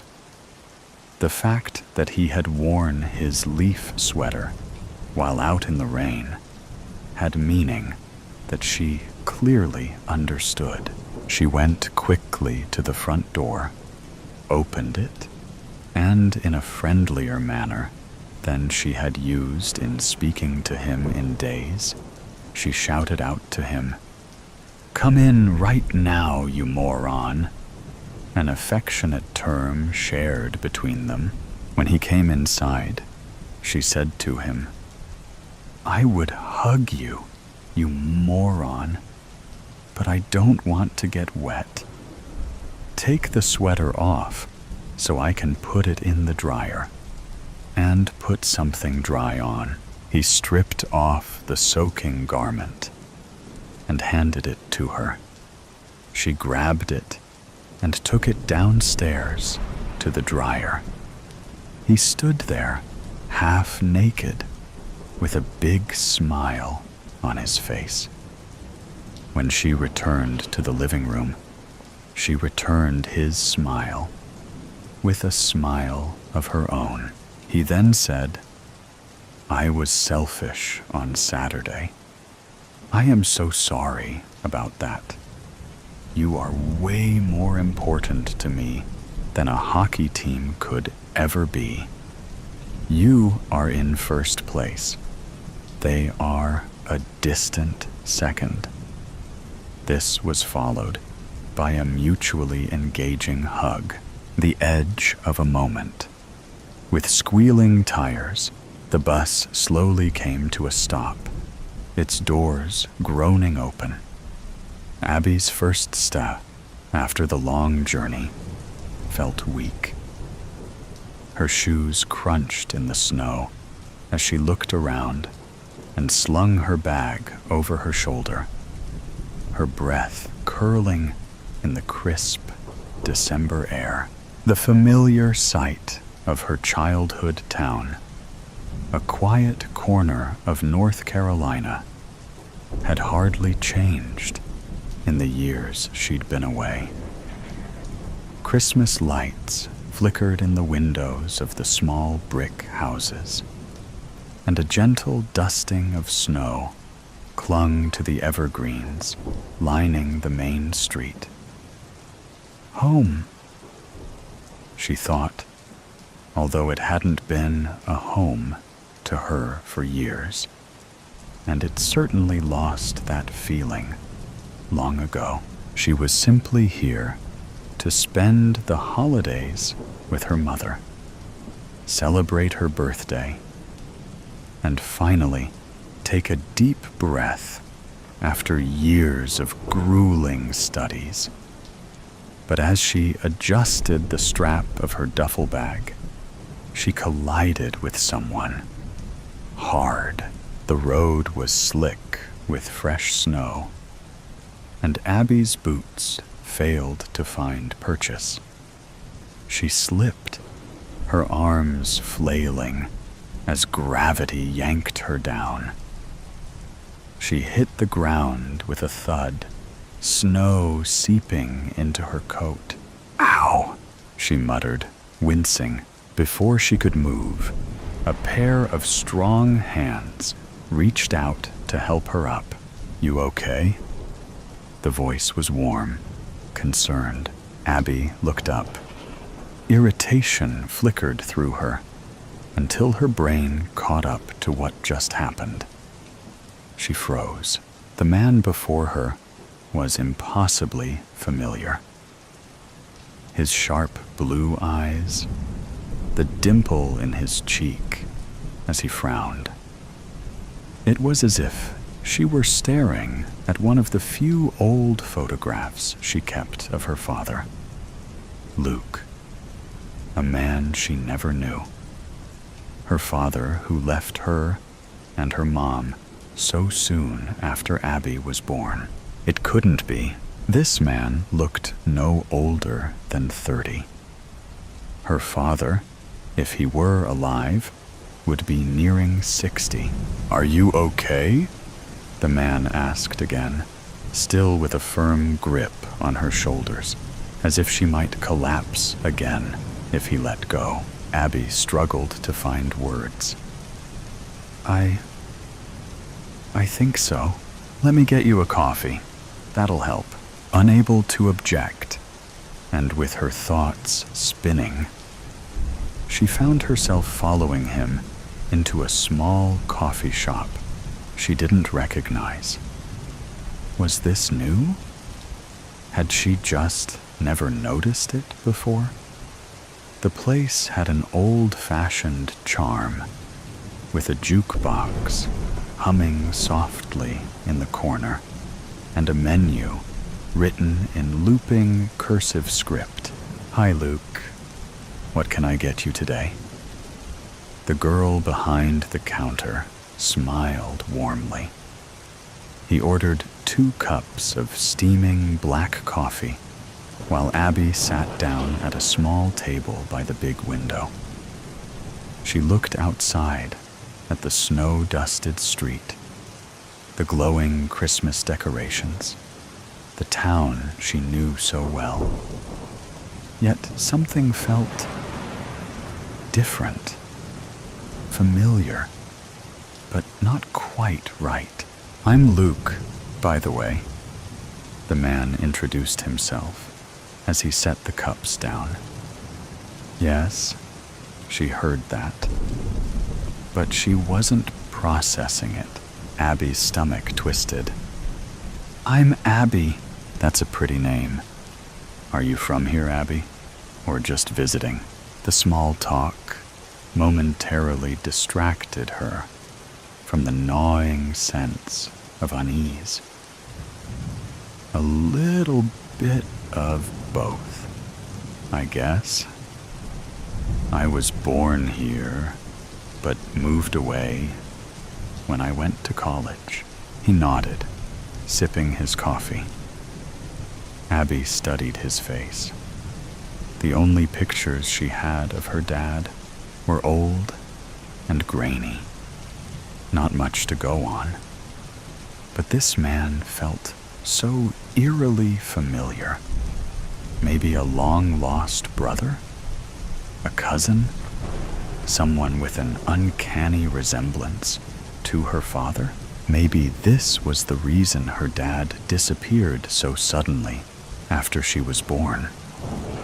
Maybe he was the reason. She cleared her throat, trying to form a coherent sentence. So, what about you? Are you from around here? Yeah, born and raised. And what do you do? Abby needed to know more. Nothing much to tell? I work odd jobs here and there, but I'm trying to find something more permanent. Maybe move to a bigger place next year. They each took another sip of coffee. Abby glanced around again. She didn't recognize the people in the cafe. The decor seemed off, more old-fashioned. Then something else struck her. I don't recognize this place, she muttered, almost to herself. Luke heard her. Really? It's been here forever. Maybe I just never paid much attention, she said, forcing a small smile. You should. It's a great place. He laughed suddenly and pointed toward the jukebox in the back. That's where my wife and I shared our first kiss. We're expecting a baby girl any day now. Abby blinked. Oh, she couldn't help but smile at the small anecdote. He even blushed slightly. Sorry, I don't know why I just said that. His voice lowered. Now it was his turn to study her. There was something about her. The same blue eyes as his. But her hair, light and wavy, falling in big waves around her shoulders. You remind me of her, he said, realizing it. Abby's fingers tightened around her cup. Oh, my wife, he said, his voice softer now. Her hair, the way you move your face. You look like her. Abby swallowed hard, but remained silent. Luke chuckled awkwardly, shaking his head as if trying to get rid of the thought. It's strange, though. You feel familiar? Have we met before? Abby forced a small smile. What do you say to that? With this feeling in her gut, she couldn't explain. No, I don't think so. He nodded slowly, like trying to fit together pieces of a puzzle that wouldn't align. Weird. Weird didn't even begin to cover it. Maybe his wife was the missing piece in all of this. What's her name? Your wife? Abby asked, her voice sharper than she intended. Part of her already knew, but needed him to confirm it. Julie. Luke leaned forward slightly, his elbows resting on the table, as though he could read the answer in her face. You know her. Are you related? Abby's heartbeat thundered in her ears. This couldn't be a coincidence. His name was Luke. His wife's name was Julie. They were expecting a baby girl. Cold realization crept over her like a shadow. Could this be the man who vanished when she was a baby? Could this actually be her father? She opened her mouth, her breath quick and shallow. No, I don't think so. The cafe's warmth faded. The clinking of cups, the murmur of voices, all drowned out by the rush of blood in her ears. Luke wasn't moving. He stared at her, eyes searching, waiting, and then, like a dam breaking, she couldn't hold it in anymore. I think she's my mom. Abby's voice trembled. I think you're my dad. You disappeared almost 25 years ago. Right after I was born. Luke didn't react at first. The weight of her words sank into the space between them, heavy and unmovable. Seconds passed like hours. She wanted to run, but stayed glued to her seat opposite of him. Then he finally spoke. That's not possible. I'm right here. I'm not missing. I come to this place all the time. He shook his head, as if refusing to let the realization settle. Besides, I would have been a kid, 6 years old back then. Back then? The words caught in Abby's throat. Back when? Her fingers trembled as she gripped the edge of the table. She inhaled sharply, steadying herself before asking the question she suddenly dreaded. What year is it? Luke's face was a storm of emotions. Confusion, disbelief, something close to fear.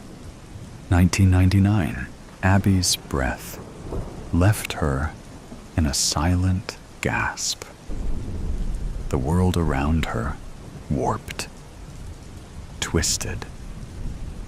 The answer she had been looking for had been right in front of her all along.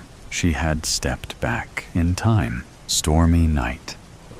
Eli Carter stood in the middle of Elm Street, rain pouring down like God's own wrath, drenching him to the bone. The water hit the pavement so hard it bounced. A million tiny suicides leaping from the sky, only to splatter and die. The street lights flickered, their weak yellow halos barely piercing the downpour. His shoes squelched with each step, and his breath came in tight little gasps. He didn't know how long he'd been standing there. Minutes, hours, a lifetime? He had no memory of how he got here. A second ago, or maybe an eternity. He had been in bed, tangled in sheets damp with sweat, the weight of a dream pressing down on him like a lead blanket. A dream of movement, of running. Endless hallways stretched before him, impossibly long, bending at angles that didn't make sense.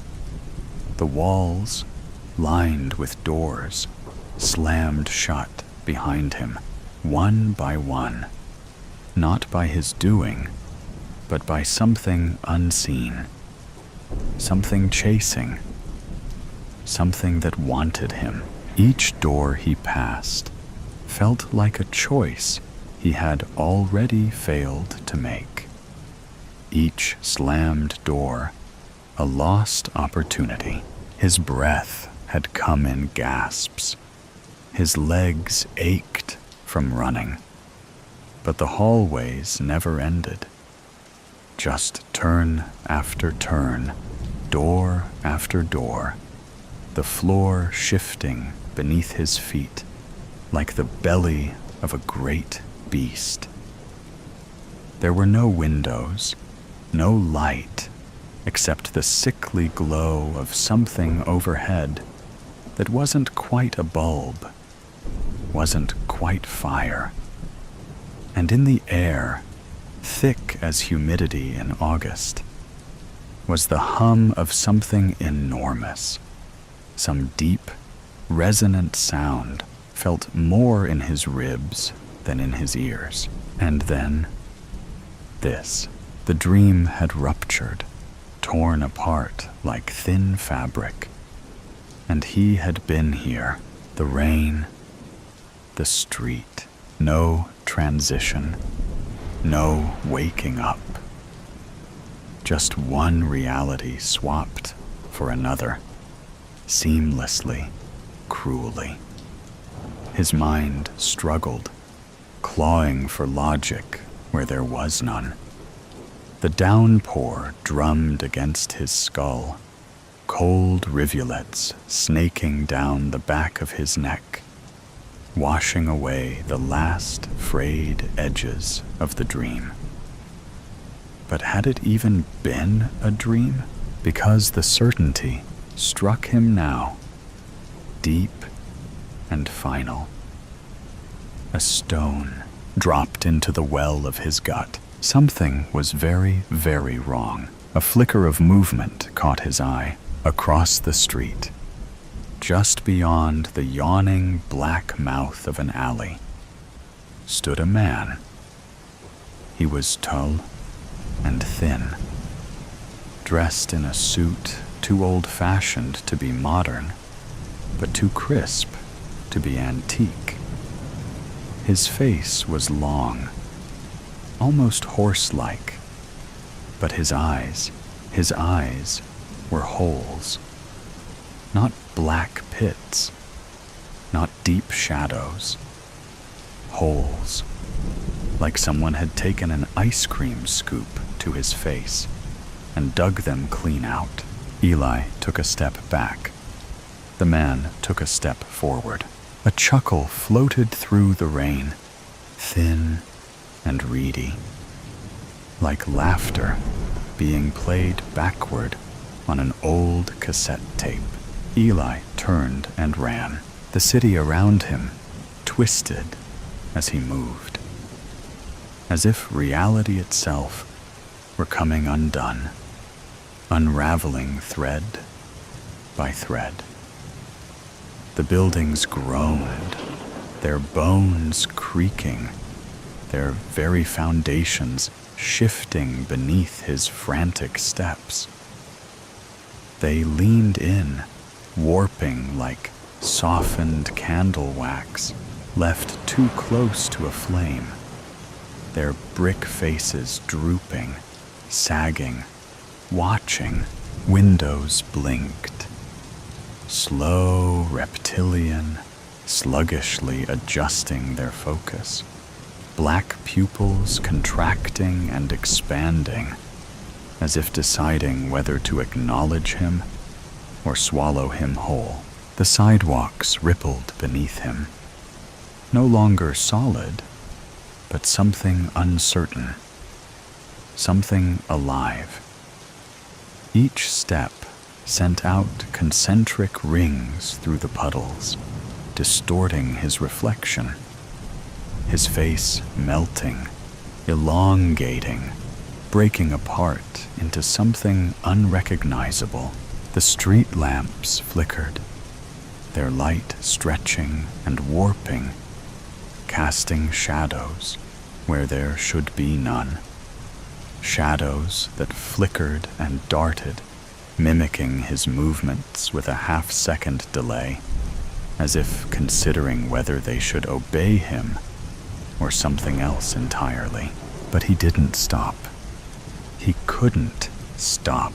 His feet pounded against the street, their rhythm desperate, breath hitching in his throat, like a song caught on a broken record. His lungs burned, his muscles screamed, but none of it mattered, because behind him, gaining, closing the distance with something worse than footsteps, was him. No sound, no breathing, just presence, heavy, dense, a gravity that pressed against the nape of Eli's neck, thick as storm clouds rolling in, the air charged with something unspeakable. His skin prickled, his instincts screamed, "Don't look back, don't look back." But something deep inside him, something ancient and terrified, already knew if he did, if he turned to see what followed, it would be the last thing he ever saw. He rounded a corner and slammed into something solid. A wall? No. A person. A woman. She was small, bird-like, with a sharp face and sharper eyes. Her raincoat was red, vivid, almost glowing against the gray world around them.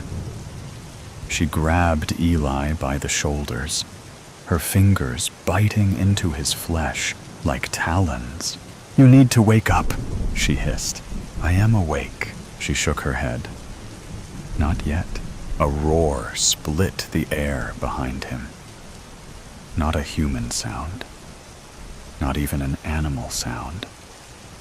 A sound made of nightmare and hunger, of places that existed only in the deepest recesses of the brain. The places humans had long since forgotten how to fear. Eli turned.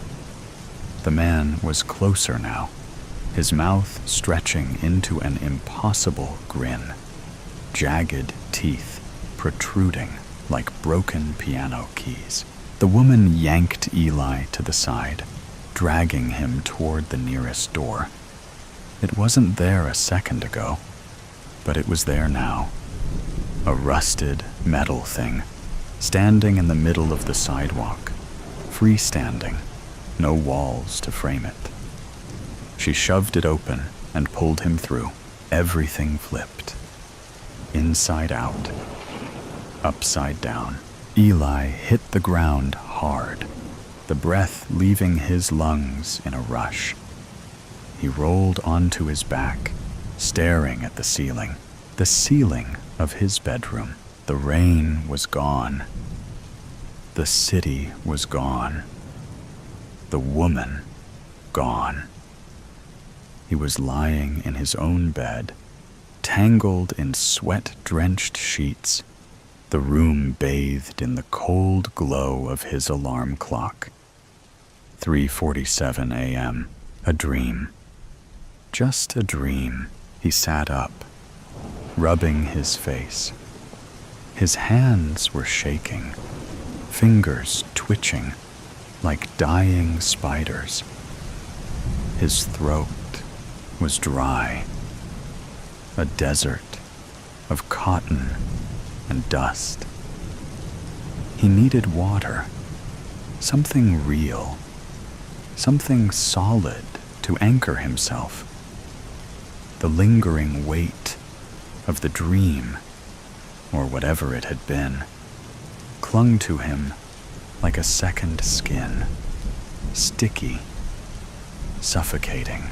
He swung his legs over the side of the bed and froze. His feet were wet, not damp, not dewy with sweat. Wet, like he had waded through a flooded street, like he had stepped barefoot into the mouth of a storm. His pajama pants clung to his calves, the fabric sodden and heavy. waterlogged, with something that smelled faintly of earth and rot. The cold bled into his bones. Then he saw it, a tiny river of water, glistening in the dim glow of his bedside clock, winding its way across the floor like a snake slithering home. It led to the bedroom door. No, not just to the door. Through it. And there, stark against the pale wood, were muddy footprints. His footprints, Eli's breath hitched. His ribs felt too tight, his heart slamming against them like a frantic bird trapped in a cage. He reached out with a trembling hand and touched the sheets, sopping wet. The scent of rain clung to them, sharp and electric. The metallic tang of a storm that had no place inside his room. A storm that should not have followed him here. The air shifted behind him. The closet door creaked. The sound slow and deliberate, like a sigh from something old and waiting. The shadows inside it gaped, thick and hungry, and then, oh God, then from the darkness came a chuckle, thin, reedy, a sound that knew him. The Odyssey, as the sea tosses the Odyssey between its mountainous waves like a ping-pong ball. It's all I can do to keep one hand on the rudder. She's in bad shape, and I'm not much better. Ugly, purple-blue bruises stain my arms and sides from the amount of times I've been thrown against the edge of the boat, with wind stinging me with its spiteful embrace, and rain blurring my vision like tears. I can hardly see a foot in front of me. Although it wouldn't be much if I could. The whole ocean from the waves ahead, the Odyssey to the horizon, is frothed up in a frenzy of movement. And everything looks the same. Another wave crashes against the side of the boat, and she tips sideways. My legs slip out from under me.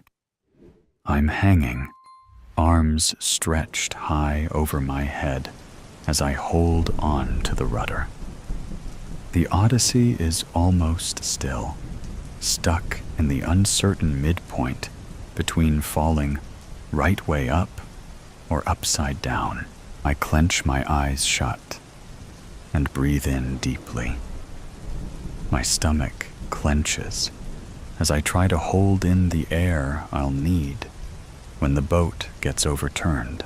The vicious wind assaulting my ears stops me from hearing the wave that turns us over. My head hits the deck. I lose my grip on the rudder. My senses flood with water. I try to keep a clear head without opening my eyes. Hopefully, the hundreds of storms I've been in before have adequately prepared me for this. It's what I think every time, but I never know until the storm has passed and I'm still alive. Under the surface, the current's still the same. It tosses me from one wave to another. I grope around for a handhold. I must know this deck enough to find one. But within the rage of the storm, I can't place my thoughts steadily enough to get a clear picture of the deck above water. and I plan to spend as little time as possible studying it from below. After what was probably minutes rather than hours, but was, in either case, too long, I managed to grip something. It's a kind of pole, thick, so that I have to use both hands to hold on. My lungs raise a tentative whine, a plea for my mouth to open. Not yet, I tell them. Previous storms have taught me I'll have to wait until the fury is over before I upturn my boat. In the meantime, I'll have to find my way onto the bottom of the vessel to catch a breath and try not to slip off until the storm has passed. I claw my way to the edge. My eyes are stinging from the exposure to salt water and from how tightly I'm clamping them together. There's a flame alight in my lungs, and I fight the urge to open my mouth for just 1 second to put the fire out. I grab the end of the keel and try to push myself up, but it's too wet and slippery to get a firm hold. The waves slap me against the boat. My mouth opens involuntarily to groan in pain, and I clamp it shut. Too early or too late. Water has managed to creep inside my mouth, but air hasn't. Clinging desperately to the edge of the keel, I wrap my legs around the rope that's always coiled on the end of the deck, not daring to open my eyes. I clench my knees together and try to pull the rope up to me. It slips. I only just catch it with my feet. Suppressing a yelp, I force myself to remain calm. Panicking could make me drown. Trying a different tactic, I use my boots to spread the rope out. I have to let go of the keel with one hand so I can hold it. I hesitate, then shake the reluctance out of my head. Indecision could make me drown too. My lungs burn as if they're packed with ice. My left hand slips, and I take the opportunity to grasp the rope. Pulling it upwards, I grab the keel again, this time holding the rope between 2 fingers. A lull in the waves lets me take a shaky breath. Just enough to keep me going. I try again with my right hand. Letting go of the keel, I grip the rope between 2 fingers. I fiddle with it until I've got a good grip. Then pull my hand up to grasp the keel again. This is always the hardest part. So far, I've always managed it. But there's a first time for everything. If this doesn't work, I'm dead.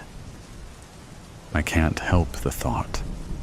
I shove it away, recalling the face of my wife and daughter. I need to live, at least for them. Gathering my courage, I pull my hands up, bringing the rope with me. It goes taut, and I stop myself, breathing a sigh of relief. It would only waste breath. Tugging the rope upwards, I haul myself onto the bottom of the Odyssey and allow myself a breath.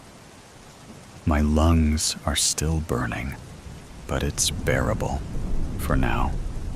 Only one more job. Taking a deep breath, I lay on my front and force my head underwater. I don't waste time tying a double anchor bend around the closest rail of my boat. Finishing it, I drag my head out of the water and quickly tie the other end of rope around my waist in a bowline knot. I pull myself back out of the water and treat myself to a well-earned breath. A few drops of salt water splash past my open lips, but at least I'm not drowning anymore, lying uncomfortably on my front.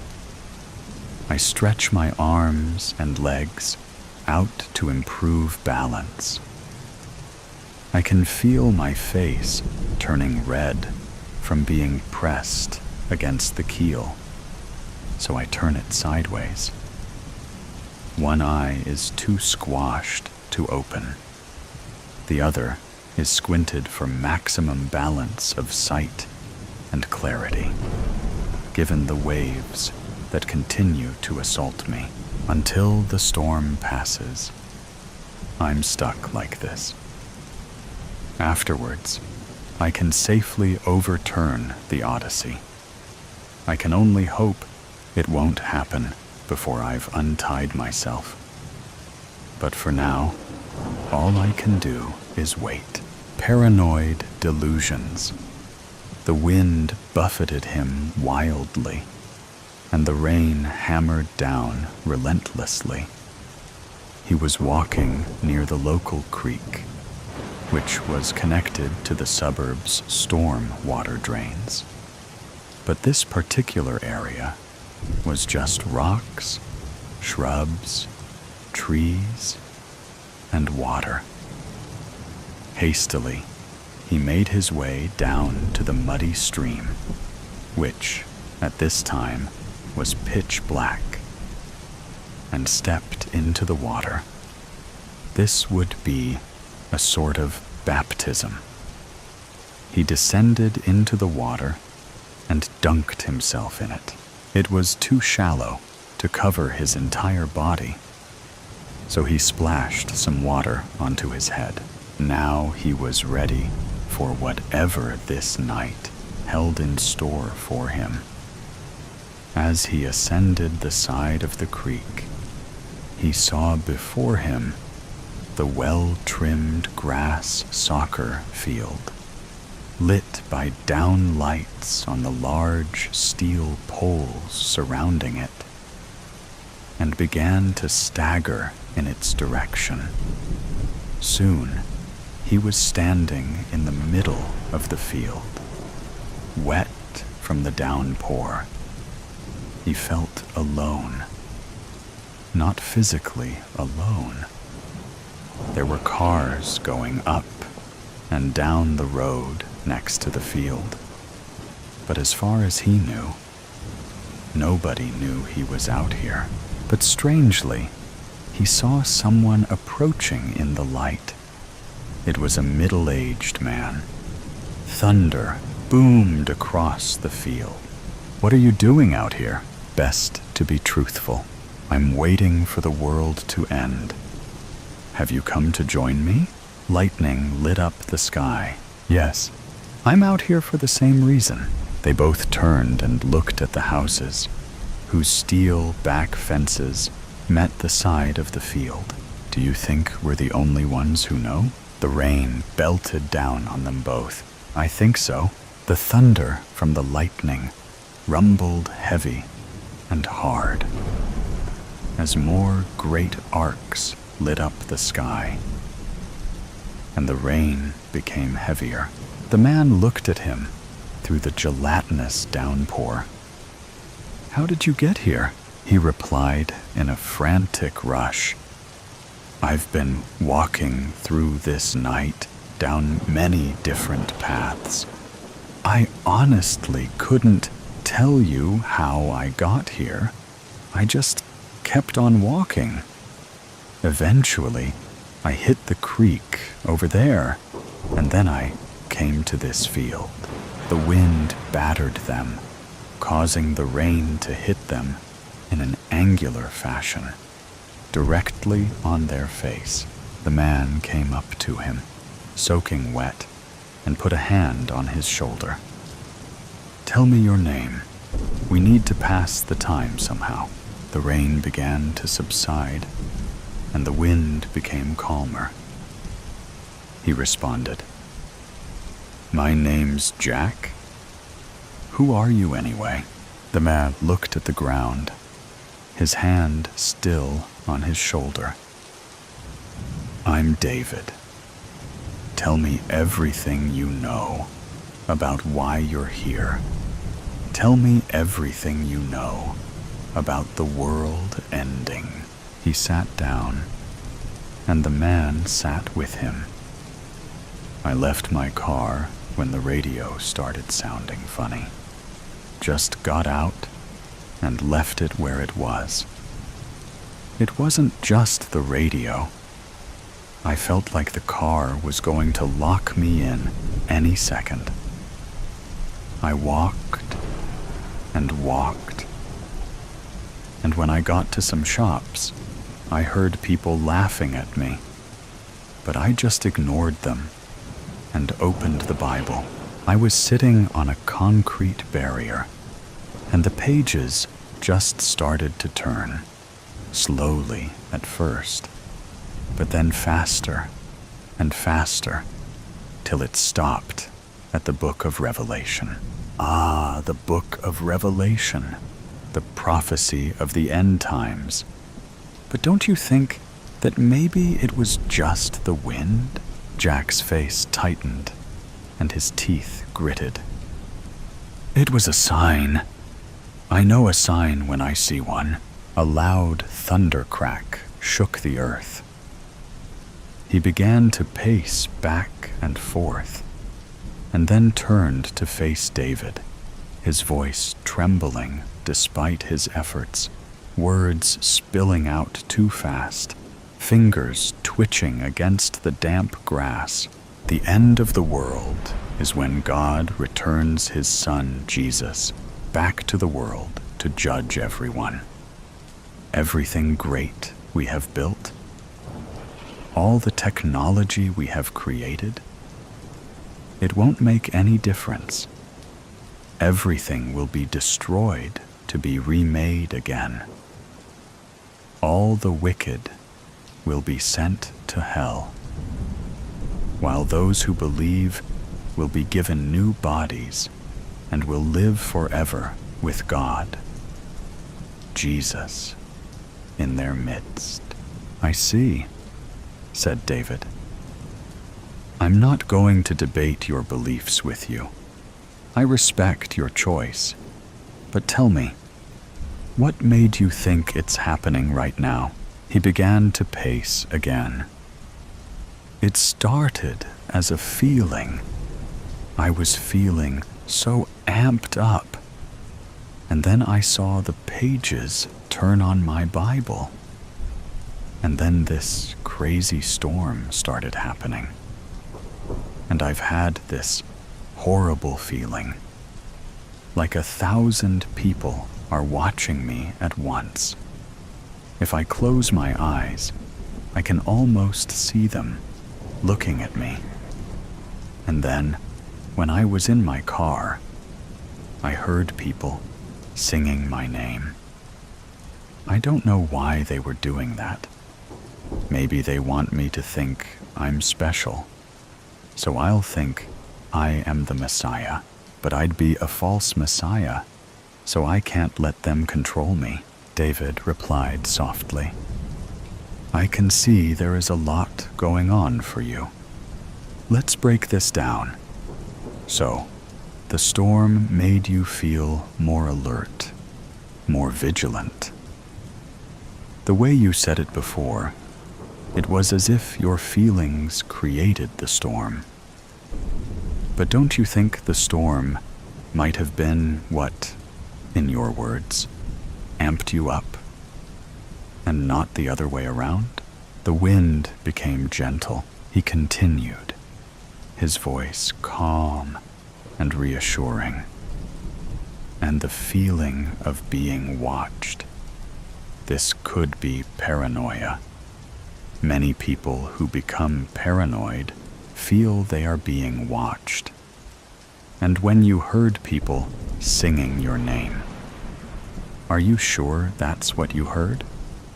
Do you think maybe you misheard?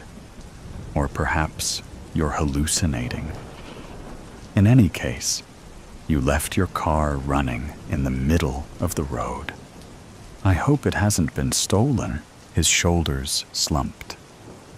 The clouds were clearing, and a few stars were visible through the soccer field lights.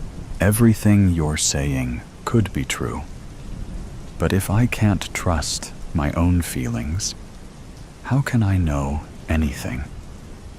I'm a Christian. I believe God can talk to me. Is God deceiving me?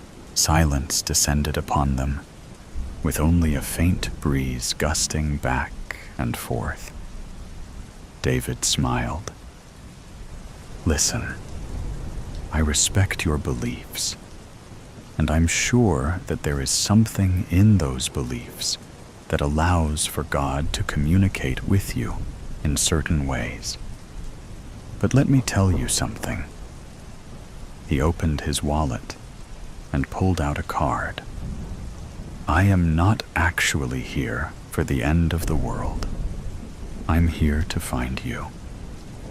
I'm a psychologist in the public mental health care system. Your parents have reported you missing.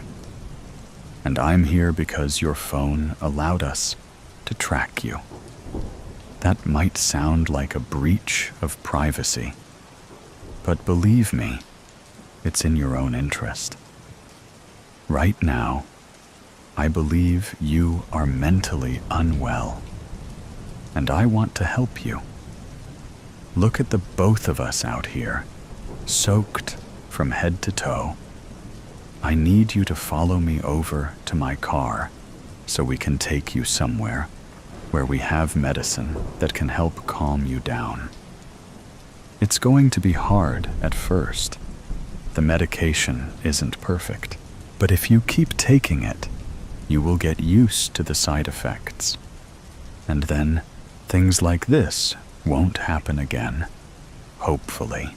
He looked down, wondering at everything he had just heard. How do I know you're telling the truth? How do I know you're going to take me somewhere and torture me? You know the world is filled with people who hate Christians. How do I know you're not a Satanist and part of a plan to make me lose my faith? Tears began to fall from his eyes. I believe that God can get me through anything. But honestly, I don't know if I could hold up under torture. The wind began to pick up again. David's face took on a look of empathy. All I can say is that I promise I'm here to help you. If God is going to communicate with you, it will help if you're thinking straight. And that's what we're going to try to do. Help you to be able to think without succumbing to delusions and paranoia. I've seen many cases like yours, and I really do feel for the people we treat. Will you come with me? He felt a sense of resignation. All right, I'll come with you. Though the ground was soaked, he could feel the firmness of the earth beneath his feet. The two of them walked off the field. The air was now completely still, and crickets could be heard chirping in the night air. Storm of duality. Not again. Not so soon. Margaret's whisper carried over the silence. of the house. With a fierce grip, she bit her remaining fingernail, tearing a piece off and causing the skin to bleed. Margaret stood at the window as the sky brooded, thick with the weight of an impending storm.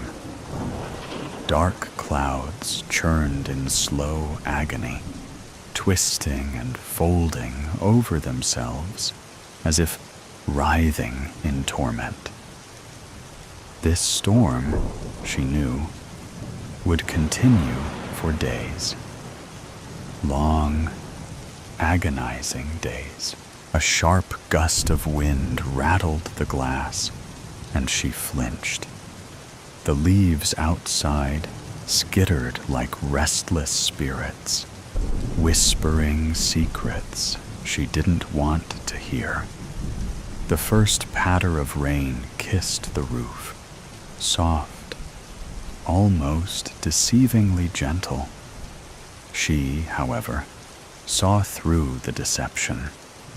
Soon, the downpour would come, the sky would open, and the world would drown in its sorrow. She pressed a trembling hand to her forehead. It was happening again. The slow, creeping descent. The shift within herself that she feared most. Margaret felt strangely linked to the storm. A tether that bound her to its fury, its anguish. As the clouds thickened and the thunder rumbled low in the distance, something inside her twisted. The familiar chasm in her mind yawned open, and she felt herself slipping into it. Her childhood marked her first awareness of this connection. A violent thunderstorm had raged outside, and she had found herself gripped with a restless, frantic energy. It was as though the storm had crawled inside her and filled her veins with its electric charge.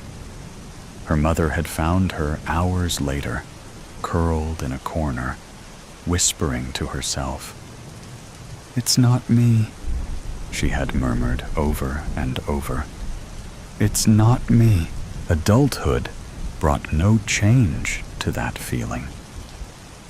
The storm, the darkness, the shifting inside her. Dr. Jekyll and Mr. Hyde. That's how it felt. Two selves coexisting in fragile balance until the storm tipped the scale. A peal of thunder cracked across the sky, and she clenched her hands into fists. The rain was coming harder now, sheets of it hammering against the house with merciless force. The wind howled, shaking the trees, their skeletal branches clawing at the sky. As she moved from the window, the walls felt like they were closing in, the shadows distorting her sense of reality. She reached for the kettle with unsteady hands, trying to focus on something tangible, something real. But her fingers fumbled, and the kettle clattered to the floor with a deafening crash. Margaret gawped, stumbling back and slamming into the counter.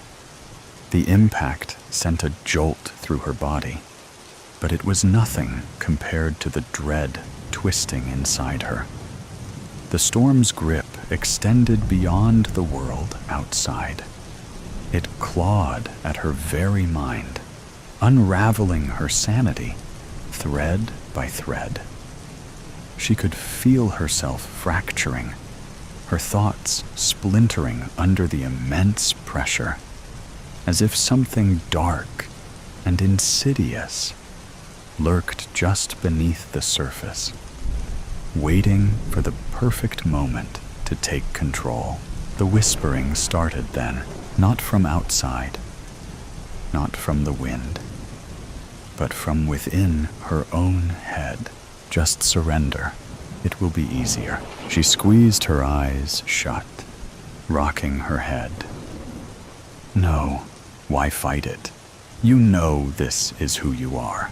She pressed her hands to her temples. Her breathing was increasing, like the thunder and lightning. Her ears were buzzing, overpowering the storm itself. Margaret sensed her body was detaching from itself, like her reality was crumbling to the floor. It was the storm inside her, the darkness waiting to consume her. Another crack of thunder split the sky, and a bolt of lightning illuminated the house in a stark, white flash. Margaret reconnected with her body again and felt the surge through her veins, like she poked a fork in a light socket. She glimpsed at herself in the kettle's reflection.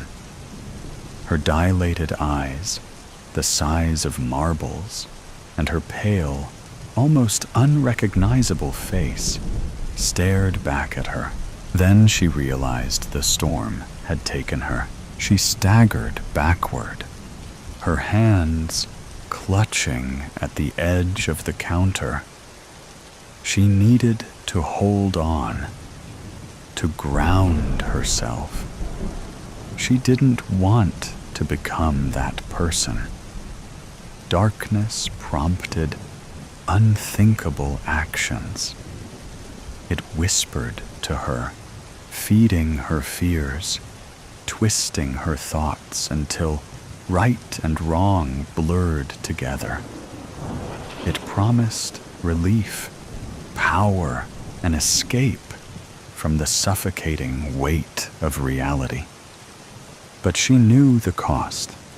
She had seen it before, felt it claw at her mind, urging her to surrender. Her fingers gripped the counter tighter, nails biting into the surface.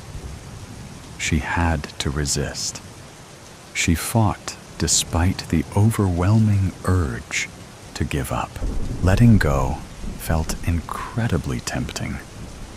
To release pent-up emotion, to embody the storm's will. She could feel the power coiling in her chest, raw and untamed. Another roar of thunder, another crash of rain. The wind shrieked, rattling the windows as she thought they might shatter. Margaret let out a strangled sob. Please, stop. But storms don't listen. Their anger is unrestrained, and they destroy. Tears burned fiery trails down her cheeks.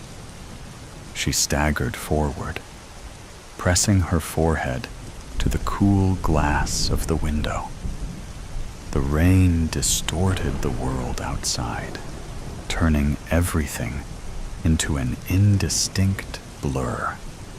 Just like her mind, she had to hold on.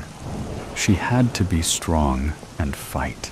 With a trembling breath, she forced herself to move, to step away from the window.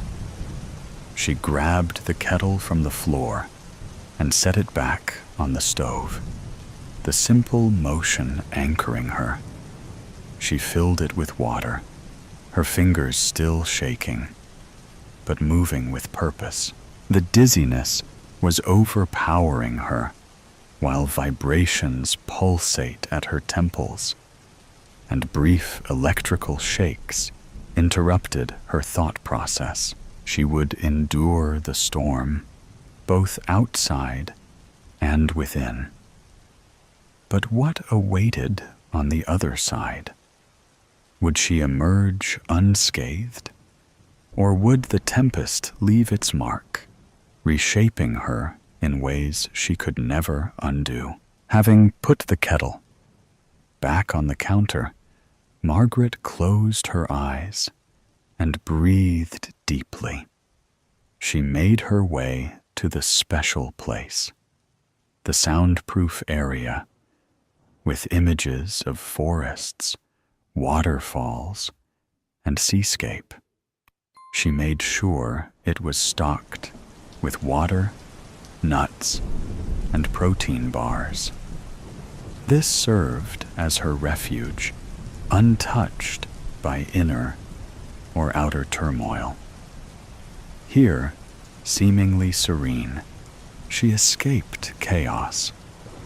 Briefly rediscovering herself, Margaret cast a final glance at the furious storm, its howls clawing at the windows like a desperate specter. As she forced the door shut, the latch clicked into place, a thin barrier between her and the chaos beyond. Yet, just before the silence settled, the storm's final utterance slithered through the cracks, a venomous whisper threading into her mind. "You can never escape me. I'll always be with you." A tremor ran down her spine, but she clenched her fists, grounding herself. The storm could rage, it could scream, but she refused to let it claim her. Not tonight, and for tonight, that was enough. Where pirates came to die. A breath of wind slithered through the ruins and tumbled across his weathered face as he pressed the shard of limestone down the dry ashlar wall, leaving a new etched tally mark. It was a dimly lit chamber inside what was once the world's most notorious pirate prison. For him, it was a sanctuary, a place of refuge. Once the web developer for Shackleford Inc., in a city of skyscrapers, eclectic culture, and ultra-modern technology, Tom Malone scanned his Neanderthal calendar. 240 tallies made up the wall. Some were circled, and only he knew why. Gone were the titles of husband, employee, and neighbor. Given his isolated surroundings, the term castaway was more appropriate. A life filled with country club galas, company retreats, and exotic travel was lost. Survival had replaced living. Tom buttoned his slightly torn flannel shirt and grabbed his coat. He exited the chamber where the wrought iron door, rusted and bent, hung by a single hinge. He moved down the main corridor and stepped through a hollowed-out gap in the outer wall. The Rook, as it was called, was made up of 3 layers, undoubtedly to make escape near impossible for even the smartest buccaneer. If the legends were true, the Rook had seen the likes of Edward Davis and even Black Anthony zipping his coat. He trudged down the path to the beach. This was his routine every day. 2 laps around the island. The overcast sky produced a gloomy horizon, but that was normal for this time of year, or so he assumed. If the tallies were correct, it should be October. The sea was a gray mass of rippling currents. Tom breathed profoundly, absorbing the salty fragrance. The flow of the ambient tide took him back to simpler times when walking on a beach meant hunting for shark teeth, metal detecting for forgotten coins and jewelry, and collecting seashells that made their way into the guest bathroom. Such days seemed as far out of reach as the horizon. Suddenly, he spotted tracks. They snaked from the north before turning about just outside the rook's outer wall. He recognized the tread patterns as those of a Jeep Wrangler. Tom followed, occasionally glancing over his shoulder. When he reached the familiar bend on the beach, he heard the blast of a horn and dove behind a line of palm trees. Peering through the trunks, he noticed a docked ferry on the beach. A Jeep was climbing the ramp onto the ferry. Personnel in neon-colored jackets moved about the deck. Another search party, he thought. A mustached man in uniform, wearing the same jacket, examined an area in the sand. He spoke into his radio before moving further inland. Tom's heart leapt into his throat when he caught sight of the woman following behind. She wore a yellow raincoat, and her arms were folded tightly as the sea breezes pushed ashore. Her curls flailed and whipped, no matter what direction she faced. She said something to her uniformed companion and advanced toward the tree line. "No," Tom muttered, before slipping back from the bend. He tried to quicken his pace, but the dry sand absorbed every step. Once back in the chamber, he dropped to the floor and focused on slowing his breathing. The acoustics had almost given him away during the initial search months earlier. His heart drummed, and his temporal pulse thumped. He caught his face in the mirror, fragment by the tally wall. It had belonged to the mirror in the cabin cruiser's bathroom before Tom dismantled the $1 million yacht upon his arrival. He gazed at the worn face and graying beard. Then there was the scar, where scalding grease once landed. "Tom!" came the woman's voice. He pressed against the chamber wall like a spy dodging a spotlight. "Mrs. Malone, we've searched the ruins before with no luck." He assumed this was the uniformed man. Tom felt his way down the chamber wall and gripped a loose stone. After a few careful tugs, it came out of its place. He reached into the cavity and pulled out the dust-covered Glock. "Tom!" Squeezing the seasoned grip, he inhaled deeply, closed his eyes, and exhaled. His mind traveled to the frost-covered day after his father was buried.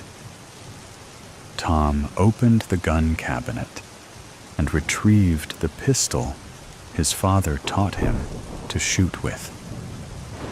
"This will be yours someday," he would say at the range. Tom choked back the mist that wanted to erupt from his eyes.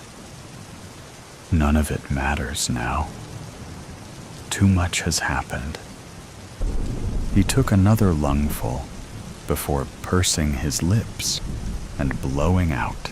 He eyed the tallied wall and totaled the circled marks.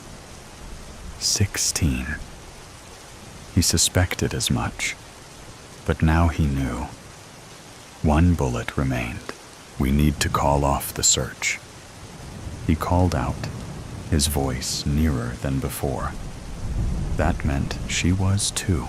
"No, he's here," I know it, came her distraught and shaking voice.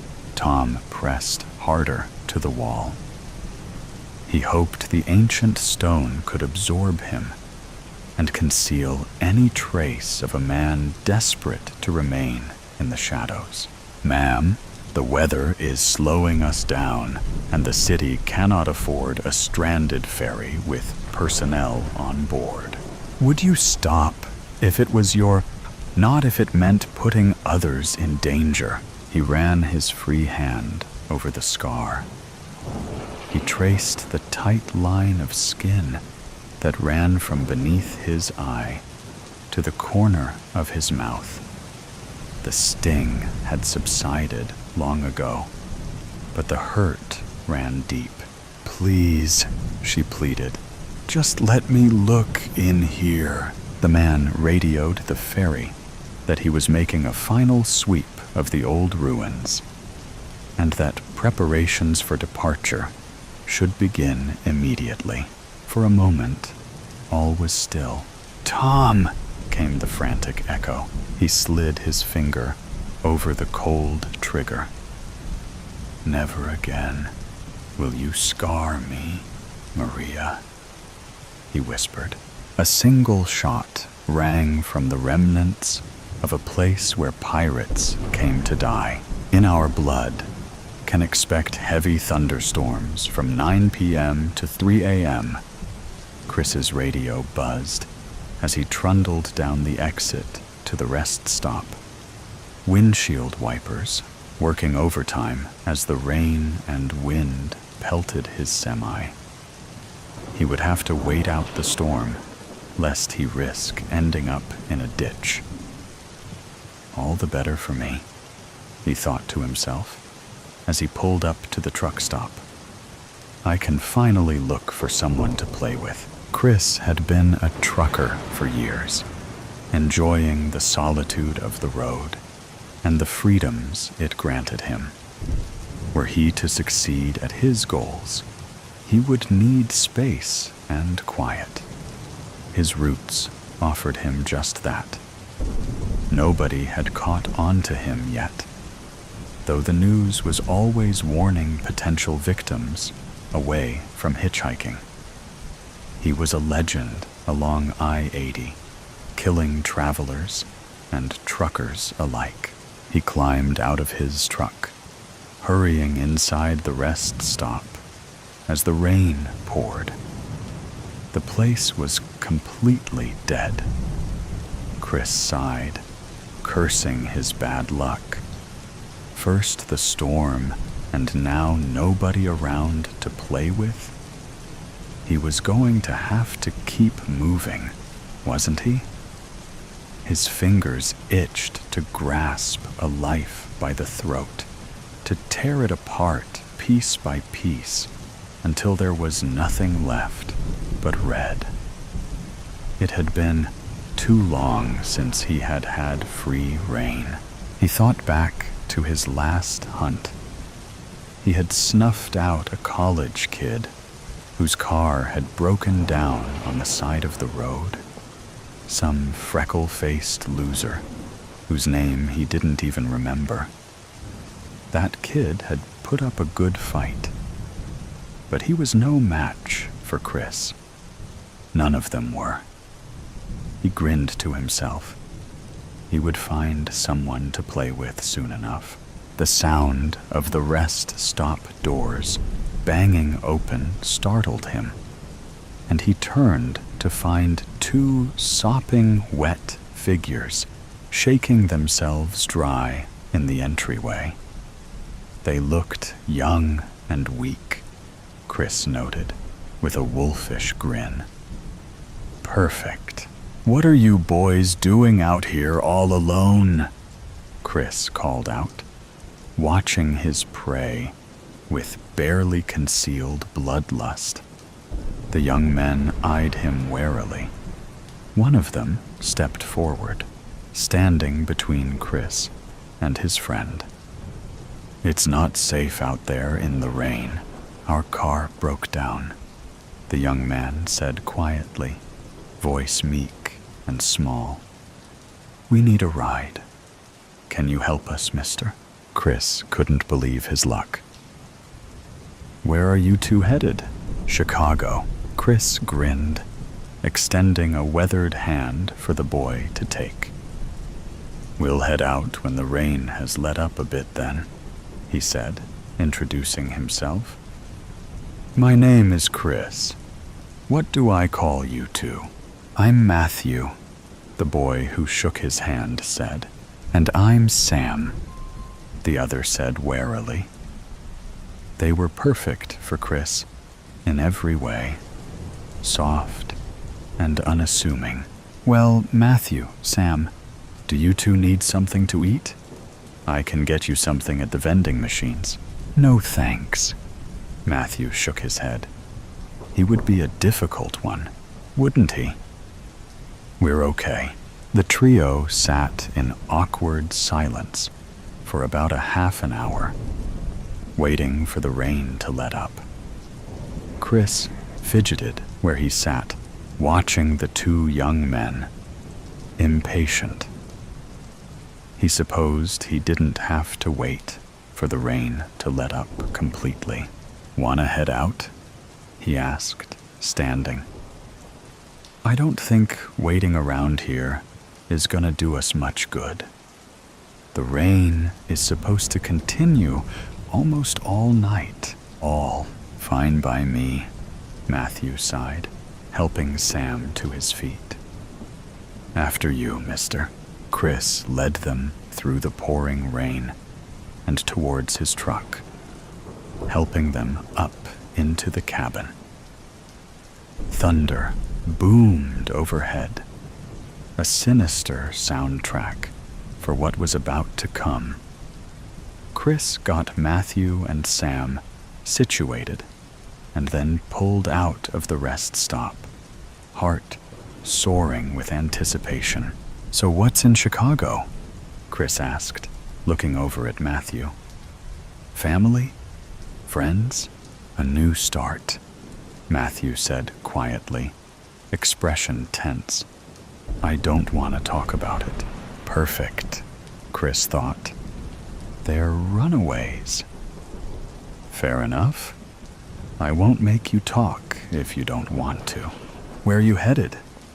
Sam asked. The first thing he had said the entire time he was in Chris's truck. Are you going to Chicago too? Nah, Chris dismissed. I'm headed for the East Coast. Raleigh. Not anymore, Chris gasped as Matthew reached across the center console, wrestling the steering wheel out of his grip and sending them veering off the road.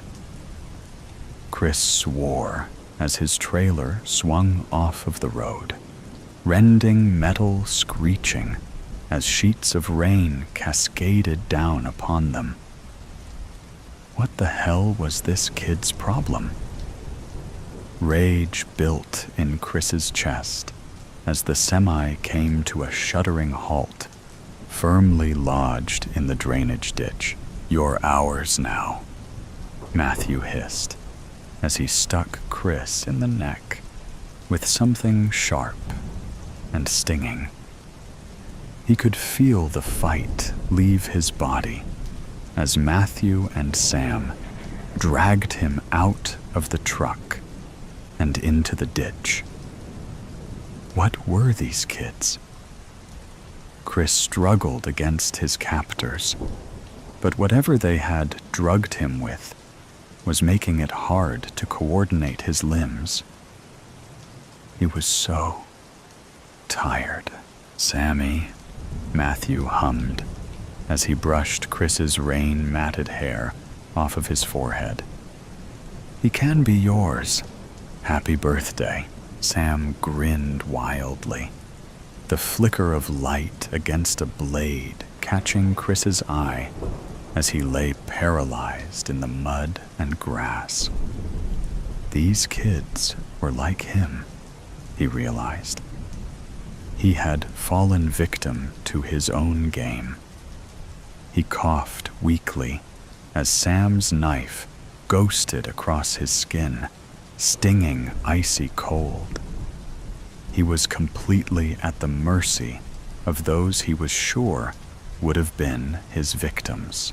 "You thought you could kill us," Matthew mused, gaze cold and calculating. Lightning split the sky with a resounding crack. "We're not scared of the likes of you. Now, we get to have our fun."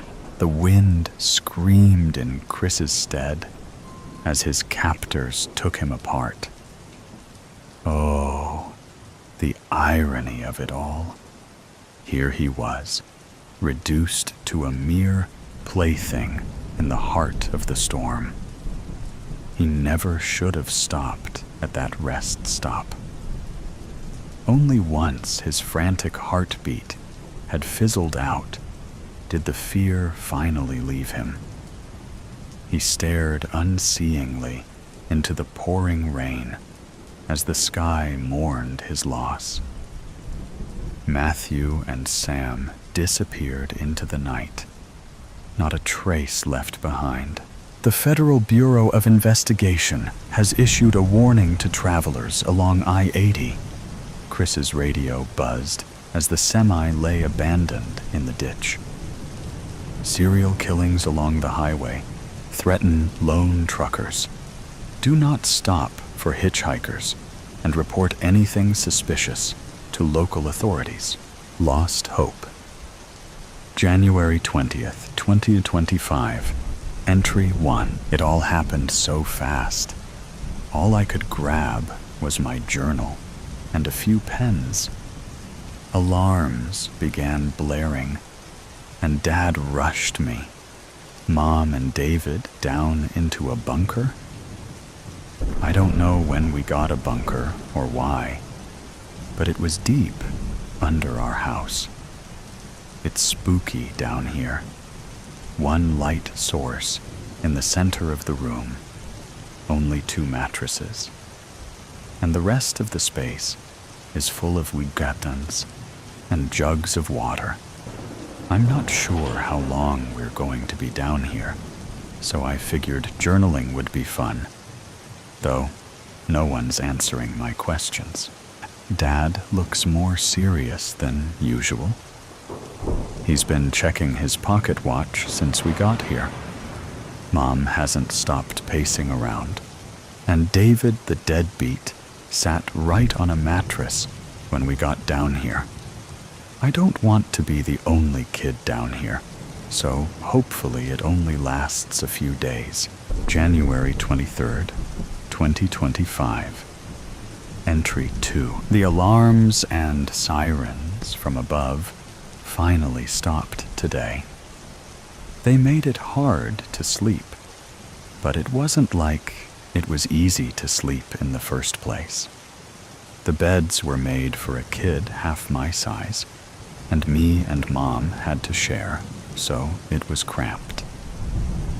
I still don't know why we are down here, but it's looking like it's going to be a little longer than a few days. It smells down here. The hole we potty in is deep, but the smell still sneaks up and fills the room with stench. And I'm not a fan of the food. I preferred the terrible food we got from the middle school. Then these cans. I wonder what my friends are doing. I miss them. January 28th, 2025. Entry 3. I hear people above. They sound sick and like they need help. Bangs and booms, groaning and wheezing. These sounds echoing through the bunker. But Dad says we can't help them. But if they're outside, why are we trapped in here? Also, David keeps looking at me funny. I don't like it. It ruins our card games. February 1st, 2025. Entry 4. I would have been such a great weather girl. I was always jealous Of the ladies on TV, they were so pretty. But I can always guess the weather in the bunker. A high chance of inhaling bodily fumes, followed by boredom for the entire day. Stay safe, folks. It looks like this has no mention of ending anytime soon. No time soon. February 3rd, 2025. Entry 5. I got curious. This bunker didn't just appear. Dad must have built it. And that means he knew something. Knew this was coming. Why didn't he warn us? He has a small leather journal. Keeps it tucked inside his blazer pocket. I know I shouldn't, but I need to see what's inside. February 7th, 2025. Entry 6. I started bleeding. I didn't know what to do. I just kept crying and crying. My mom was trying to comfort and explain what was happening, but I thought I was dying. It didn't help that David kept looking at the stain on my pants. I was so embarrassed. I hate him. I hate having to be around him, and he won't stop looking at me. I wish I could just vanish. February 8th, 2025. Entry 7. I stayed up while everyone was sleeping. Dad doesn't sleep with his blazer on, so I was able to grab the journal and look through it. None of it made sense, though. There were just symbols scribbled all through the journal, but I've seen him writing in it. Why draw these symbols? What does it mean? I also think David caught me snooping, because when I walked over to his and Dad's bed, he was shifting around. If he tells I don't know what Dad will do. February 10th, 2025. Entry 8. David never said anything about the journal, so I think I'm in the clear. I'm becoming direly bored. David sits on his bed all day. Mom keeps replaying solitaire, and Dad is just checking his watch and journaling. No conversation is killing me. There's nothing new, no fresh air, and I never know if it's nighttime or not. If this is survival, is it even worth it? February 10th, 2025. Entry 9. I climbed to the top of the ladder to see if I could hear anything. I almost fell down because the ladder was old and the bars shifted. That fall could have been really bad. Most of the noises from above had stopped, and so it's just been silence. But when I pressed my ear to the hatch, I could feel vibrations, almost like a buzzing, like a wasp. There's still a world out there, I think. February 12th, 2025. Entry 9. I asked Dad about the buzzing, since now it's loud enough to be slightly heard from in the bunker. He, of course, didn't answer me, but he looked concerned by me asking. I couldn't take it. He had just stared at the hatch and then gave me his pocket watch. February. So much has happened. I lost my pens, so I couldn't write anything.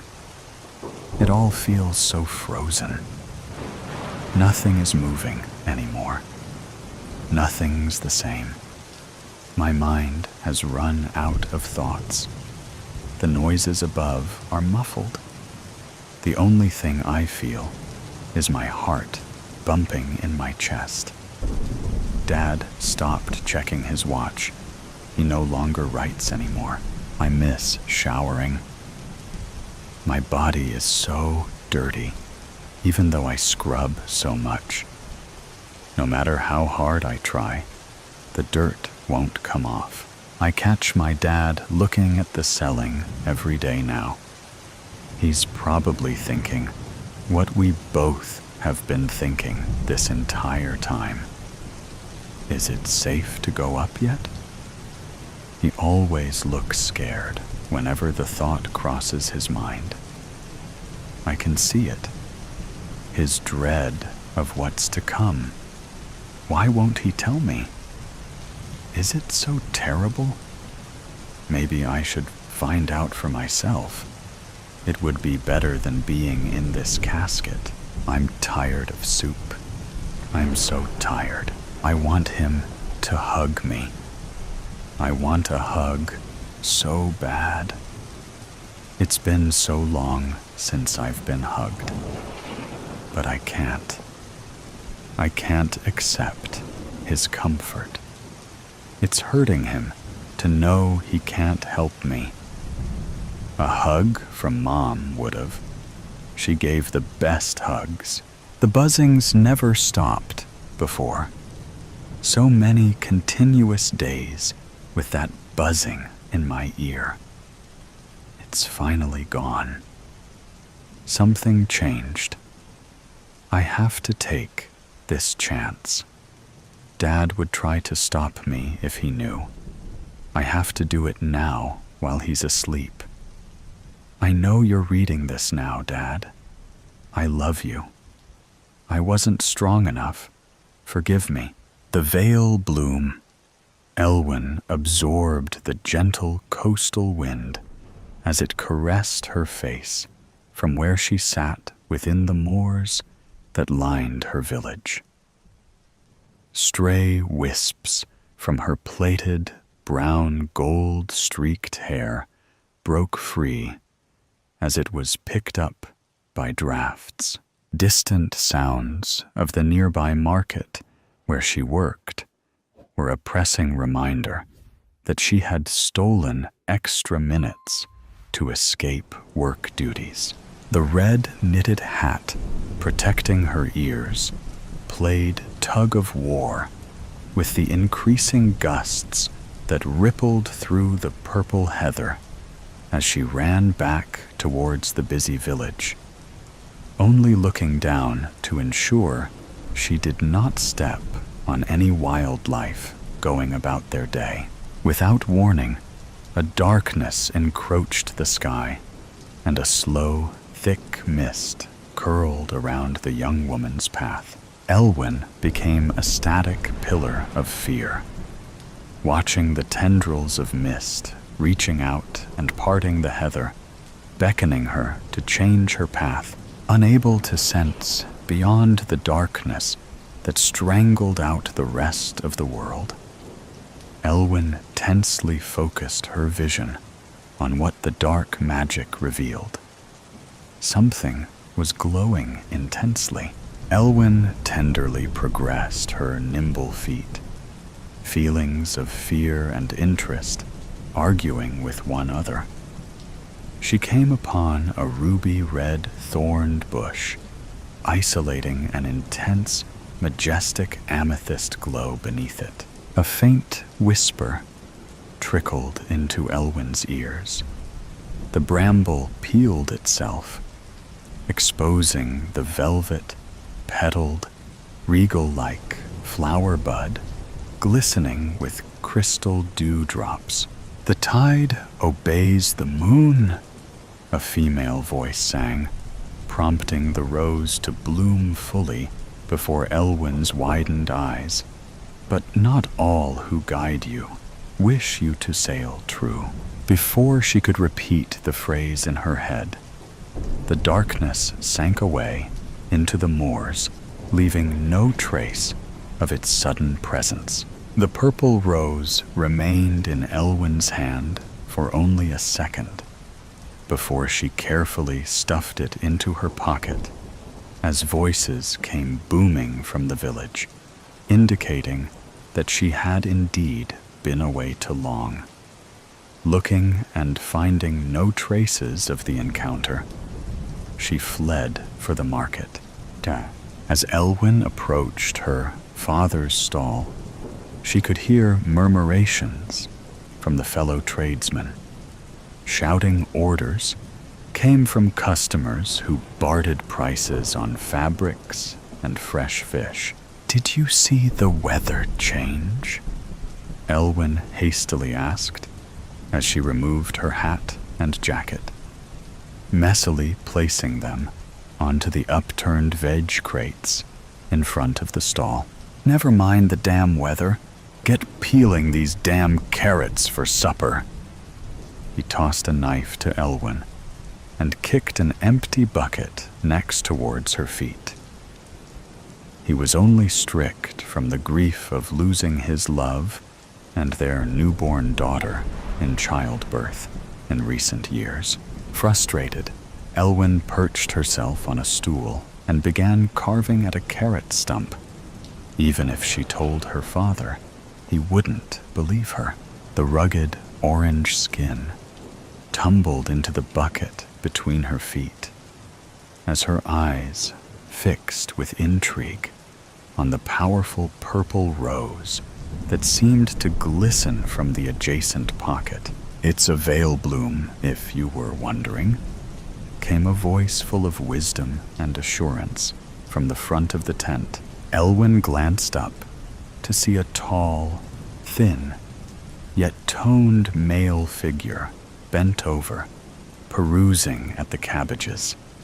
His eyes pined towards the purple veil bloom peeping out of the brown jacket pocket. The flower's quiet, luxurious vibrance seemed out of place and would surely be noticed by a knowing collector's eye. Elwyn glanced quickly towards her father, hoping she would not be heard. But he remained engrossed in organizing the stock in the back of the tent. "What do you know of them?" Elwyn stopped peeling and fixed a softened stare at the male. Her wide eyes probably revealed too much as she hoped for answers. Had she been cursed? She submissively looked toward the flower, phantom feeling its hard thorns against her fingers. "Only what the legend states," Vasca answered. "It's like finding a four-leaf clover. Just lucky." He picked up a cabbage and placed it under his arm. "My name is Vask. My family own a stall on the outskirts of the village.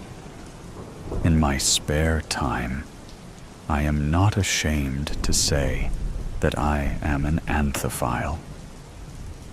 Vasca took out a small pocket-sized leather sketchbook. He opened it to reveal small flowers pressed neatly between the pages, each one secured with a small bit of clear tape. Elwyn tentatively leered over to see sprigs of lavender and small bouquets of daisies married together. Between parchment, she returned her eyes to Vasca. His emerald eyes cut sharp against the copper curls that framed his softened jawline. "I am only interested in where you found it, to satisfy the curiosity of a collector." His eyes flashed to meet hers. "I found it in the moors," was all Elwyn offered, indicating that if Vasca was to hold the cabbage in the crook of his arm any longer, he was to pay for it. Embarrassed, he hastily put his hand in his pocket to search for payment. Bringing out 2 silver coins, he placed them on the wooden trade table that bore the produce. "Thank you," Vask smiled as he grabbed 2 more cabbages. "Keep the change, and if you are into books, come by the stall tomorrow." He kept Elwyn's stare as he retreated into the market crowd. "Oi!" shouted Elwyn's father. "Are we getting supper tonight, or do I have to finally skin the cat?" Her father was stood holding up the rear tent flap, peering in with disappointment. Startled, Elwyn kicked the bucket back between her well-worn leather boots and continued to scalp the skin from the carrot, stealing glances at the veil bloom in wonder of its true intentions. The next day, Elwyn laid out the vegetables onto the wooden trade table as her father stacked the emptied crates from behind the tent. After a night of being plagued by the whispers and visions of dark forests, she desired to know more about the veil bloom. The blood-red thorns pressed into the inner lining of her coat pocket, the tips seeping through to the cotton of her work dress, nipping at her as she moved. Glancing down, she could see the rich velvet petals longingly looking back up at her from within, deep in her coat pocket. She rubbed her thumb over the veil bloom's soft middle. The tightly gathered corolla gently ticked the pad of her thumb. "I'm just going to get a new recipe book," Elwyn called to her father. Before he could battle her decision, she broke out into a purposeful stride. Her jacket rippled against the cool air as her arms straightened through the sleeves. She pulled her collar to secure herself against the chill, weaving in and out of tradesmen setting up their stalls, unsure of the faces that surrounded her in a familiar setee of work. She kept her head low, turning on her heels and accepting defeat, trying to find Vaska. Elwyn began to walk back to the southern area of the coastal market. Smells of fresh fish and spices began to fill her nostrils, reminding her stomach of its emptiness. "I found it," called a familiar voice. Vaska appeared in her eye line as she paused to see him run back into his tent and return with a large, tatted book. "Veil Bloom." Vaska turned the book towards Elwyn as her hands held the edges to support its weight with him. "Located in lands of enchantment, it amplifies one's desires and strength, even with madness." Vaska laughed gently as he impersonated a person riddled with madness and unbalance. Elwyn rejected the book by letting go of the worn-down leather edging and taking a step back from Vaska. "It also says it sings lullabies, which probably explains the bit about going mad." Vaska coyly laughed. Elwyn's face turned to deep thought at the young man, voluntarily helping her. "I don't desire anything." She paused, wondering if giving him the whole story would favor her or not. "What does it say about lullabies?" Her voice almost a whisper. The emerald in Vaska's eyes began to swirl with intrigue as he gestured for them to go somewhere quieter to talk. The pair sat cross-legged underneath a large oak tree situated on the outskirts of the market. Elwyn's face buried in the book of hidden blooms, each page so thin almost translucent, gently flapped between her fingertips. It says in the legend that if the flower starts to glow, you become more powerful. Vaska added, as he looked deeply into at the island of dense forest on the horizon, isolated by small ocean waters. The enchanted, banished lands leaked darkness. His soft curls caught the wind, his eyes in a thoughtful trance. Elwyn shuddered at the thought of the flower's magic ending up in the wrong hands. I should get back, Elwyn decided as she stood up, ready to face the wrath from her father upon her return. Elwyn woke suddenly, in the dead of night. Sweat dripped from her brow, her long, brown, damp hair that clung to her neck. "Help us," came a faint whisper.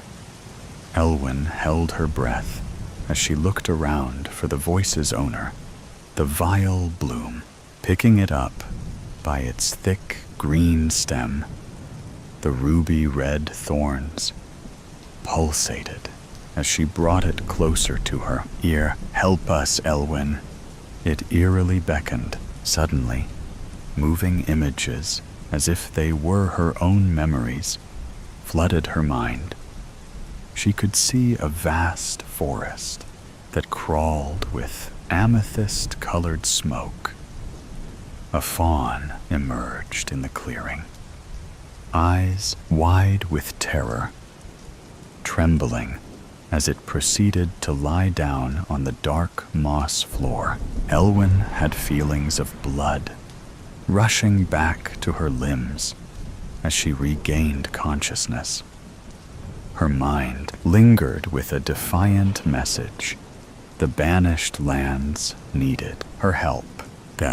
Her head swiveled around to the oak tree beyond the market border, to see an elbow bent from behind it, as if someone was sat down with their back to it reading. Elwyn gingerly walked over to them, hoping the white cotton shirt belonged to Vaska, and not someone who would alert her father or challenge her in any way. Reassuringly, Vask sat with the heads of bluebells crowded on the bend of his knee as he pressed them into his sketchbook. He looked up to see a panic-stricken Elwyn. "What's the matter?" His face matched her concerned look. "The veil bloom showed me something," Elwyn bleated softly under her breath. "I don't know the meaning of the vision or the dream," Vasquez started, after hearing the story from Elwyn. He stared again at the island of trees isolated by small ocean waters, wondering if the legend is true of the banished lands. "If we go there, do you think we will die?" Elwyn asked with hope of a good answer.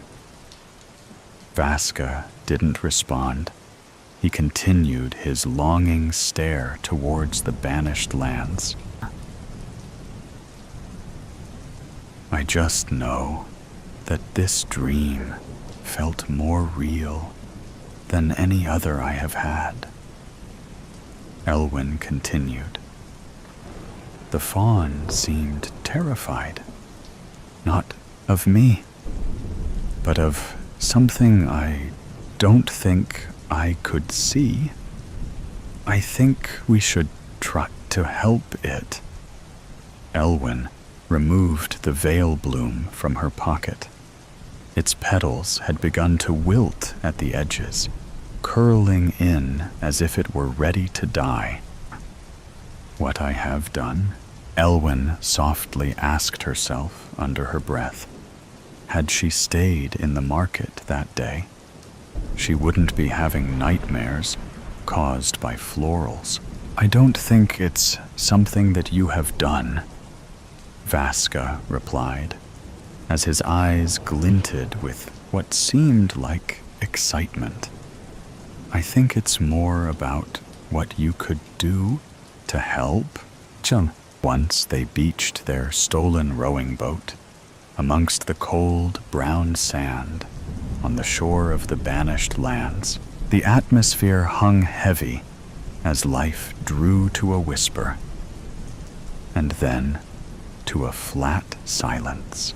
"What does your love of flowers tell you now?" Elwyn asked Vaska, with a tint of amusement at the moss-strangled rocks that decorated the forest floor. Not even the twigs beneath their feet made a noise as they progressed deeper into the darkness. "Nothing yet," Vaska gently replied, as they descended deeper, deeper into the towering forest. Elwyn tripped on a rock, twisting her ankle slightly. "Careful," Vask panted as he grasped a hold of her elbow, prompting a powerful vision into Elwyn's mind, causing her to spiral in between memories, not her own. A hushed murmur echoed in her ears as she saw sights of a large wolf with emerald eyes stalking and hunting on the outskirts of the forest. As if unable to enter beyond the first row of trees, many moons passed in the sky as it returned night after night. A clear voice embedded deep in Elwyn's veins. "The tide obeys the moon, but not all who guide you wish you to sail true." The vision of the wolf disappeared into smoke, shifting into flurries of flashbacks. The first time she met the veil bloom flower, the look in Vask's eyes, as he also saw it for the first time that day in the market. As if he pined for it, she remembered.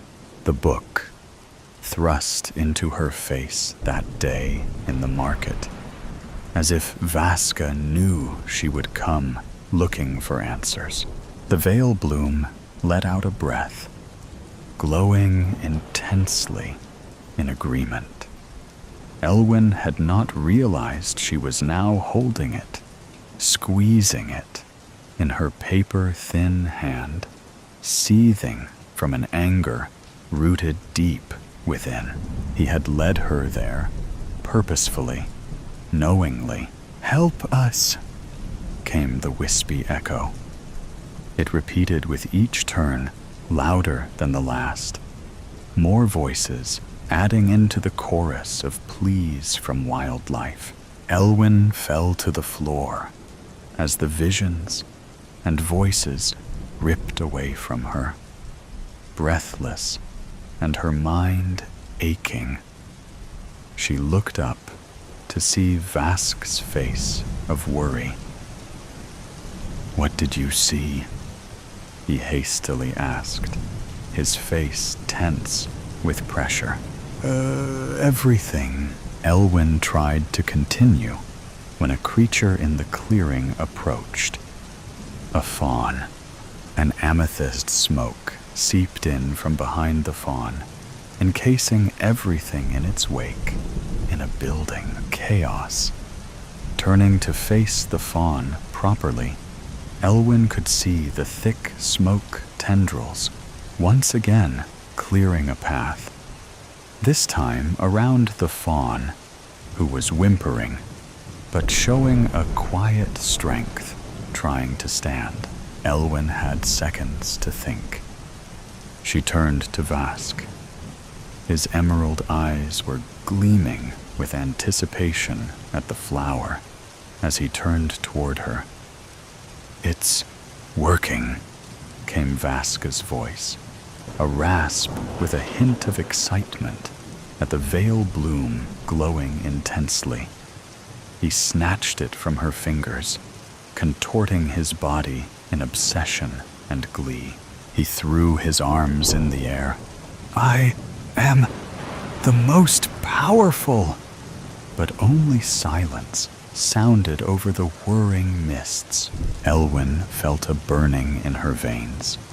Her body acted automatically as she turned to face Vasca, her back to the trembling fawn in protection.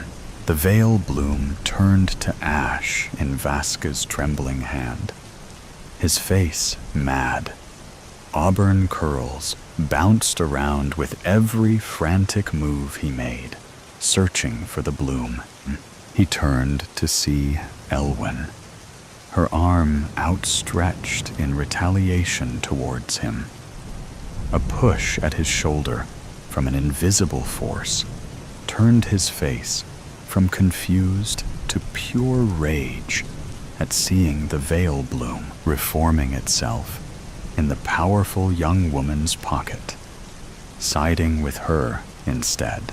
Clever girl, but I don't need you, Vasca hissed.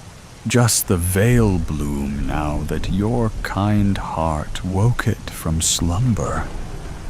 His teeth began to form into sharp fangs. His face shifted into a recognizable wolf with emerald eyes. He lunged for Elwyn, jaws agape in blind fury and jealousy. Elwyn darted to the side. A fire of purple light erupted through her veins, streaming out from her fingertips into the wolf's beastly body, knocking him backwards.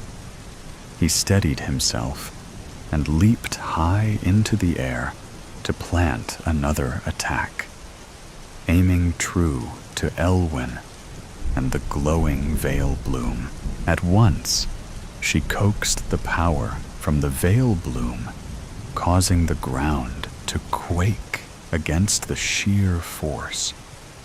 Gripping against the weight of the power, she lifted and hurled a fatal blow towards the wolf, smashing his limp body against the strongest and tallest trees. Elwyn panted as she looked at the purple illuminations in her veins trickle out and into the fawn behind her. She looked up at the wolf, but only to see his body disintegrate into smoke and disappear into the sky. An escaped curse. Elwyn ran to the fawn, hoping to help it to live, to answer its plea. The soft curve of the fawn's head cupped Elwyn's hand, opening its eyes tenderly. The land around awoke in harmony. The fawn gathered to its feet, bowing proudly to Elwyn, as the gentle black nose touched the floor. A sweep of purple brushed through the land. A once cursed land started to return to life as animals crept out of deep burrows and birds took once again to the sky. The fawn transformed into a majestic stag, concluding the awakening of the misunderstood lands. His aura glowed in the same pearlescent magic that once flowed through Elwyn's veins. She looked down to see her bare arms and back to the stag, who nodded at her before bouncing off into the thriving atmosphere. Smiling, Elwyn knew her calling now was back to her grieving father. She could never leave him on his own. A thorn dug into her side. The veil bloom remained in her pocket, clasped tightly in a sleeping bud. Its messages sang deep in Elwyn's head as she stroked its velvety casing. It was the flower's magic that gave her the power to connect and calm the land. But it was her kind heart that ultimately saved them all. Warm tea, but odd aftertaste. The overgrown azaleas camellias, and kudzu-covered trees engulf my grandmother's old country house with its petite porch and large windows. Perfume from the spring garden swirls around in the late morning air. After knocking on the door, my Aunt Arlene opens it slowly, and the smell of fresh cinnamon rolls escapes from the faint teal door. By the looks of the house, Arlene has not kept up appearances, nor simple maintenance, the paint's peeling, boards broken on porch, and even shingles missing from the roof are major issues I calculate in my first 5 minutes here. My aunt inherits the house after Nan, my grandmother, who died under questionable circumstances. "Come in, my sweet boy," Aunt Arlene says as she waves me in. "I'm so glad you came." I haven't seen my Aunt Arlene since my father's service. She hardly spoke to anyone there, and her reasoning is it's her only bother, and losing him meant she is all alone now, even though I'm still here. It causes her such great pain she didn't even come to the reading of his will. For Christ's sakes, it was just me, for my mother passed away from breast cancer 3 years ago, and my grandparents died about 15 years ago. So I am the only other family she has. She shuffles across the vestibule towards the front sitting room. The morning sun bakes the overly stuffed room. "Please have a seat, my dear." She motions towards a chair near a coffee table. Then she sits across from me on a satin love seat. Underneath the sugary sweet smell of rolls lies a stale, almost mildew stank that stings my nose. The coffee table has stacks of mail and smut novels, along with a sterling silver tray with tiny teacups, sugar dish, and dessert plates. Over the fireplace, cobwebs blanket the matching pair of candelabras, with a trail leading to dancing figurines, which are broken in this place and that. "I'm sorry about your father," she says, while her jowls jiggle among a slit mouth. She brings up a handkerchief to the corner of her lips.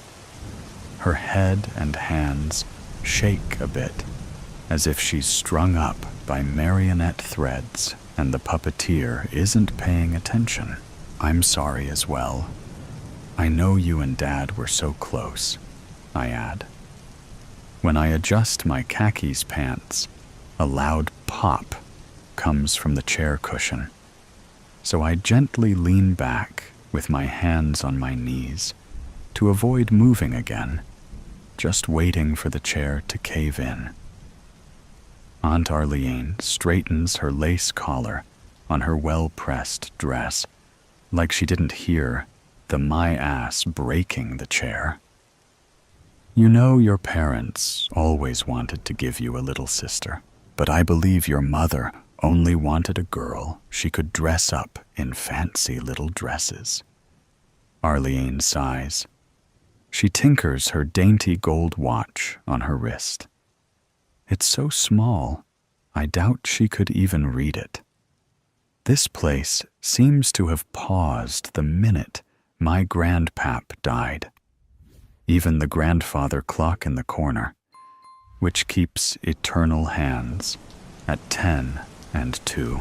I don't know how old my aunt is, but when I was little, I would pretend that she was like 110. She carries herself all hunched over, with gnarled hands, that look like they don't even open anymore.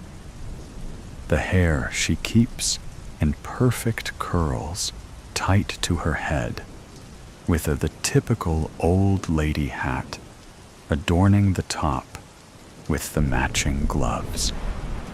She is defiantly older than my father, by 20 years at least, because the endless griping over his birth. Aunt Arlene would have been an only child if it wasn't for him. Then, being a boy, my grandparents adore him and spoiled him to no end. When they became adults, he was given the family cattle ranch along with the larger homestead. But as I said before, they didn't completely write out Arlene. I just don't think they trusted her to manage the business. Her anger got the better of her one time, and she threatened my dad that she would get her share by any means. So how are things going? Good, I guess. I'm not sure I'm quite ready to take over the ranch, though, I said. Well, I can understand that. You're still so immature to have such a large responsibility over so many people and money, she says with tight lips. My eyes about popped out of my head, and how can she sit there staring at me as if that's not an insult? You know that I've graduated with a master's in agricultural sciences with a BS in business. And not only that, I've worked for Dad since I could walk.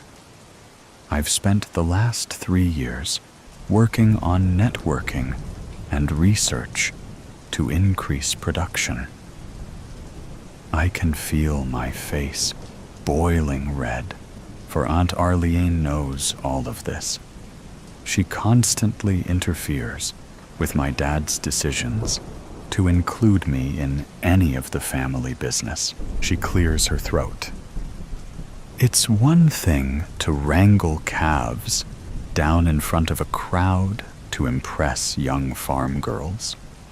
It's another to manage $1 million cattle ranch with trucks and employees. I'm still not sure why your father didn't place me on the executive committee. I mean, at least until you're old enough to make managerial decisions. The ranch hands don't even trust you yet. And some bits of paper isn't going to get you respect in this field. She claps her mouth shut. My chest tightens, and I feel like my head is about to explode all over this ugly antique rug. Deep breaths. Take deep breaths.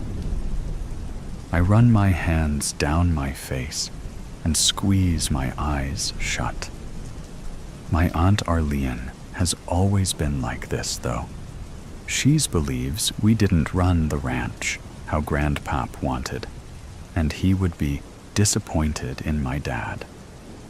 I just want to tell her, then why the hell didn't he give you the ranch instead? The grudge she holds against my dad seems to have gone to the grave, which is a damn shame. Well, Arlene, my dad has already proven. Ringing came from the kitchen. She promptly stood up. I've baked us some goodies, my dear boy. She gave me the oddest smile. She locks her heavily wrinkled eyes to mine, which appear to be shiny, then smiles with every single tooth. Her stare sets into my soul, but breaks when a whistle from a kettle starts. As she turns to walk toward the door, she twirls on her toes, as if she is floating across the maple floor. and disappears. I hear clanking of china and spoons coming from the dark hallway. Then oven door opens and closes. "Why don't you help me for a second?" she bellows. As I get up from the chair, the spring bounces back into place with a crack. I shake my head. I'm not sure why I came. I wander down the damp hallway towards a swinging kitchen door that looks like a portal to another world. Here, she hands me a small carafe. "Could you please add some milk to this?"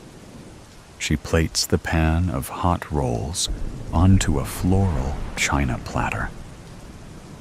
"Can you carry the milk and teapot for me? There's too much to juggle here." She turns and vanishes from the kitchen. I try to follow her, but my knuckles are burning just a bit from the side of hot teapot. So by the time I make it back to the sitting room, she is ready to hand me a place with a cinnamon roll on it. "How do you like your tea?" she asks. But before I can say, she starts humming Old Rugged Cross. I decide to change seats, for I am certain that the chair is on the edge of collapse. "I like a little sugar. No milk," I answer, while dropping into the love seat. She clinks around the serving tray, mixing the teas. "Here you go, my dear." She smiles again, passing me the cup and saucer. "Is there a reason you asked me here?" "I'm kind of busy dealing with all this stuff with Dad," I said, while taking a sip of dark tea. It hit really strong and bitter, almost like eating soap. I couldn't help but to screw up my face and swallow hard. Well then, down the hatch, I held my breath and sucked the rest of the cup. I didn't think you could screw up tea, but there's always a first. So here's to the cinnamon rolls for being better. I hold it up as if I'm toasting my dad. The first bite proves it to be edible. "Oh, no real reason. I just wanted to see my only nephew," Arlene answers with a blow and sip of tea. She takes a deep breath of tea in and continues to sip her tea. "To my understanding, it's just the two of us now, no other relatives," she says. "Is there a young lady in the picture?" No," I say. Cough. Another bite. I put the teacup on the table. "I'm not seeing anyone right now. You need more tea," she says. But before I could answer no, she snatches the cup and fills it with more and adds more sugar. Here I added more sugar to it. She hands the cup back, and I take a sip. Nope, just as bitter as before. Another cough. I made a new flavor of tea. It's a bit darker than my usual, but I didn't think it was that strong. Want me to add some milk? She reaches out for my cup again. I wave my hand to decline and chug the remaining. Cough. A pain in my stomach slams into my ribs, and the cinnamon roll tries to run up my throat. I'm not feeling too... But before I could get the words out, the world blurs, and my head feels like it's full of lead, and I feel my body slide down the love seat to the floor. Well, my darling nephew. I've grown tired of you and your father taking from me. And now I'm finally getting what is rightfully mine. I hope you enjoy your last meal. I really do think the oleander tea tastes better with some milk. Aunt Arlene's large smile fades to black.